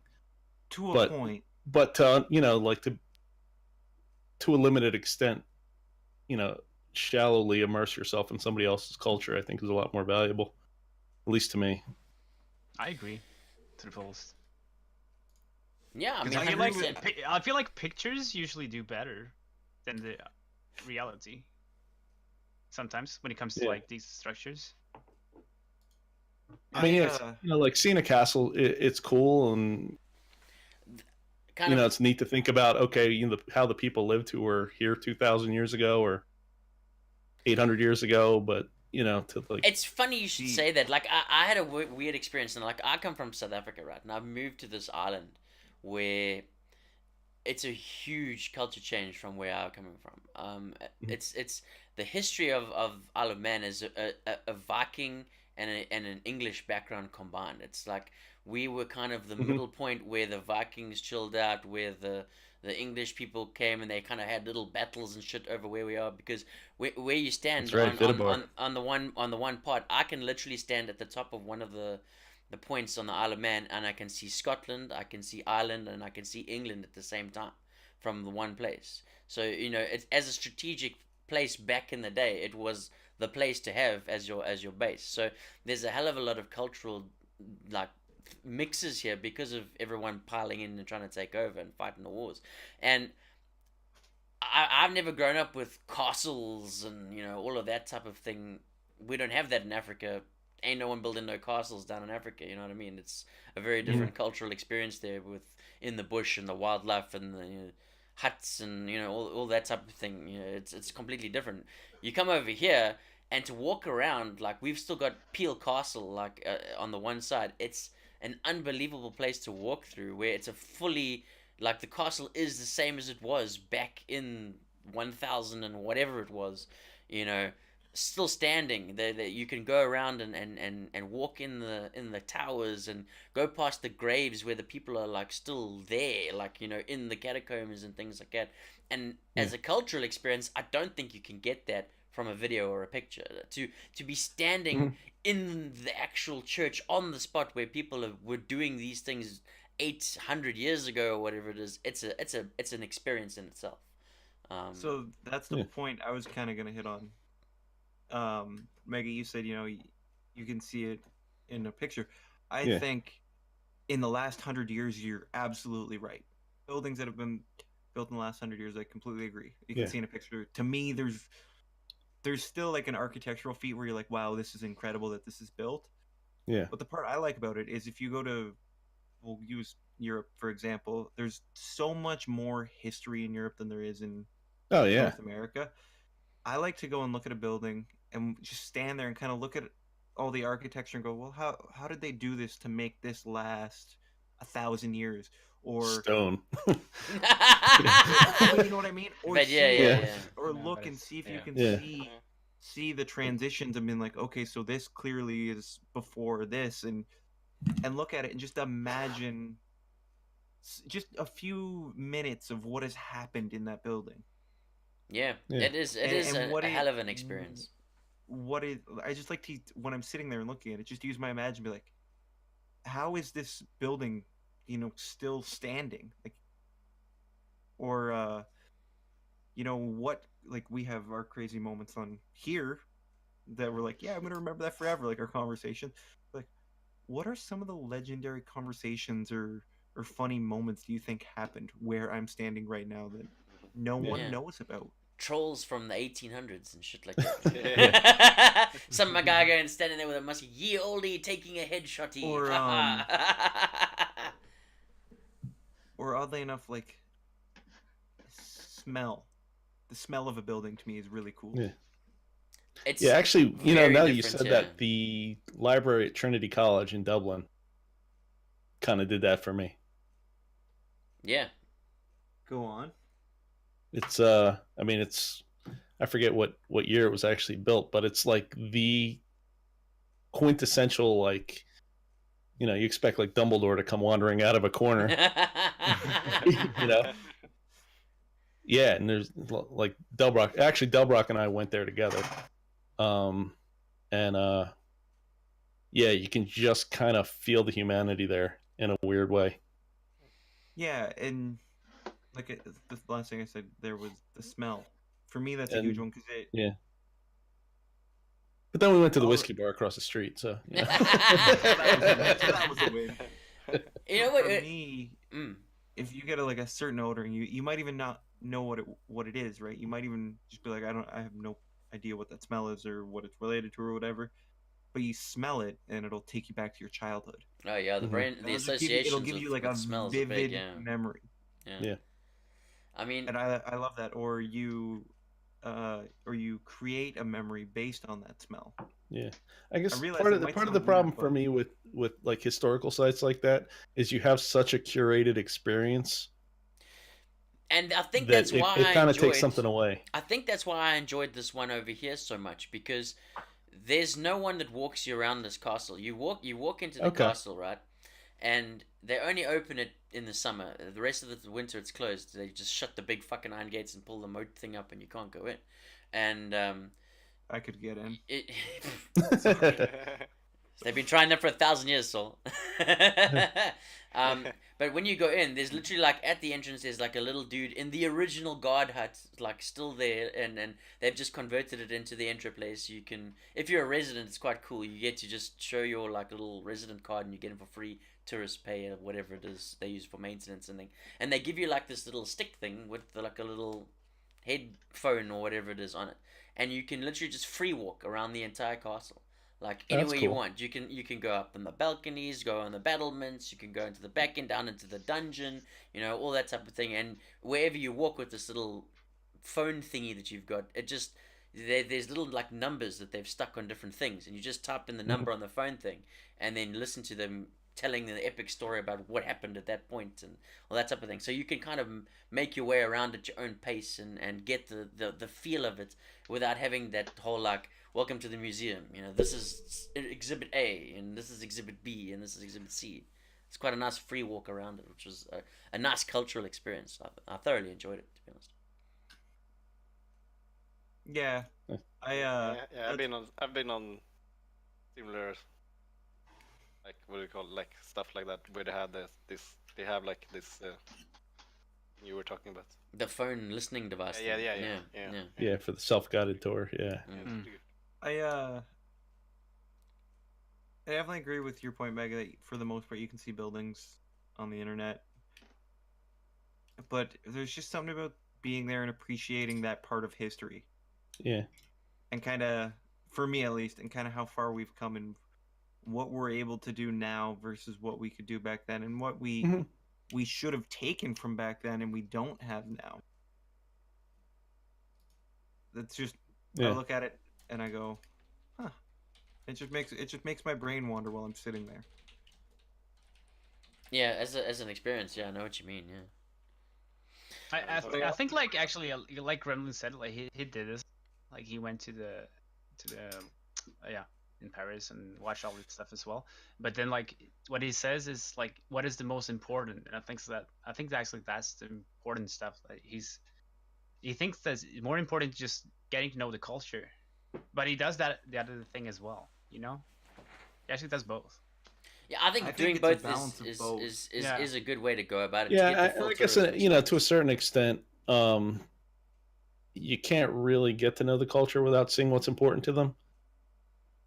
Historically, I mean, there is some of that. I just, for me personally, my interest is in interacting with people. I completely agree. I would say, for me, it's a balance of both because you want to interact with the people the way they are now, but at least the way my brain works is I want to know what helped shape that country into making the people that they're and culture that they have now. Yeah, fair point, 100%. All right, boys, that is hitting the 3-hour mark. We are going to call it there and do that as the wrap. So we'll go around and give each other the shout outs. You guys are going to be streaming sometime this weekend or during the week. So we'll go around the room there. Flairmania is one above me. It's twitch.tv/Flairmania. If you guys want to check out some of the greatest Fortnite players, he's one of them. He's created some of the best self-made content in that game. The level I played in there was fantastic. If you have a chance to play with him, go and get your head shot off by Flairmania. It's always a good time. The man to my left over here is Mr. Twitch.tv Soul_claim. One of the Discord boys doing his thing. When are you going to be streaming again, Soul? Do you have a schedule yet? I know it was part of your goals for 2019. I do not have a schedule as of right now. I'm on Sunday probably. It'll be a bit of a off stream because I won't be streaming on my computer, but I'm probably going to try and go live with some Destiny 2. Excellent. Okay. Destiny 2 coming up for Soul Claim this weekend or maybe on Sunday. Mr. Mega Gremlin, when can we catch you? You will definitely be catching me 6:30 Eastern on Tuesday and Thursday, doing a little bit of Witcher 3, cleaning up the last of the DLC.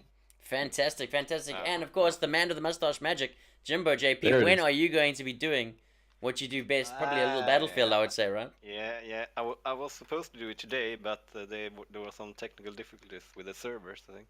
I couldn't actually start the game. But I think I'll be playing tomorrow, maybe on Sunday. Okay. Around what time? Fantastic. And of course... around, time. Like. What time? Yeah, I'd say around 6 p.m. 6 p.m. Perfect. There you go. Your time. Okay, guys, and of course, then we'll have, as usual, right here on the Calendary cruise ship, tomorrow's Jackbox experience, starting probably around about 10:30 GMT.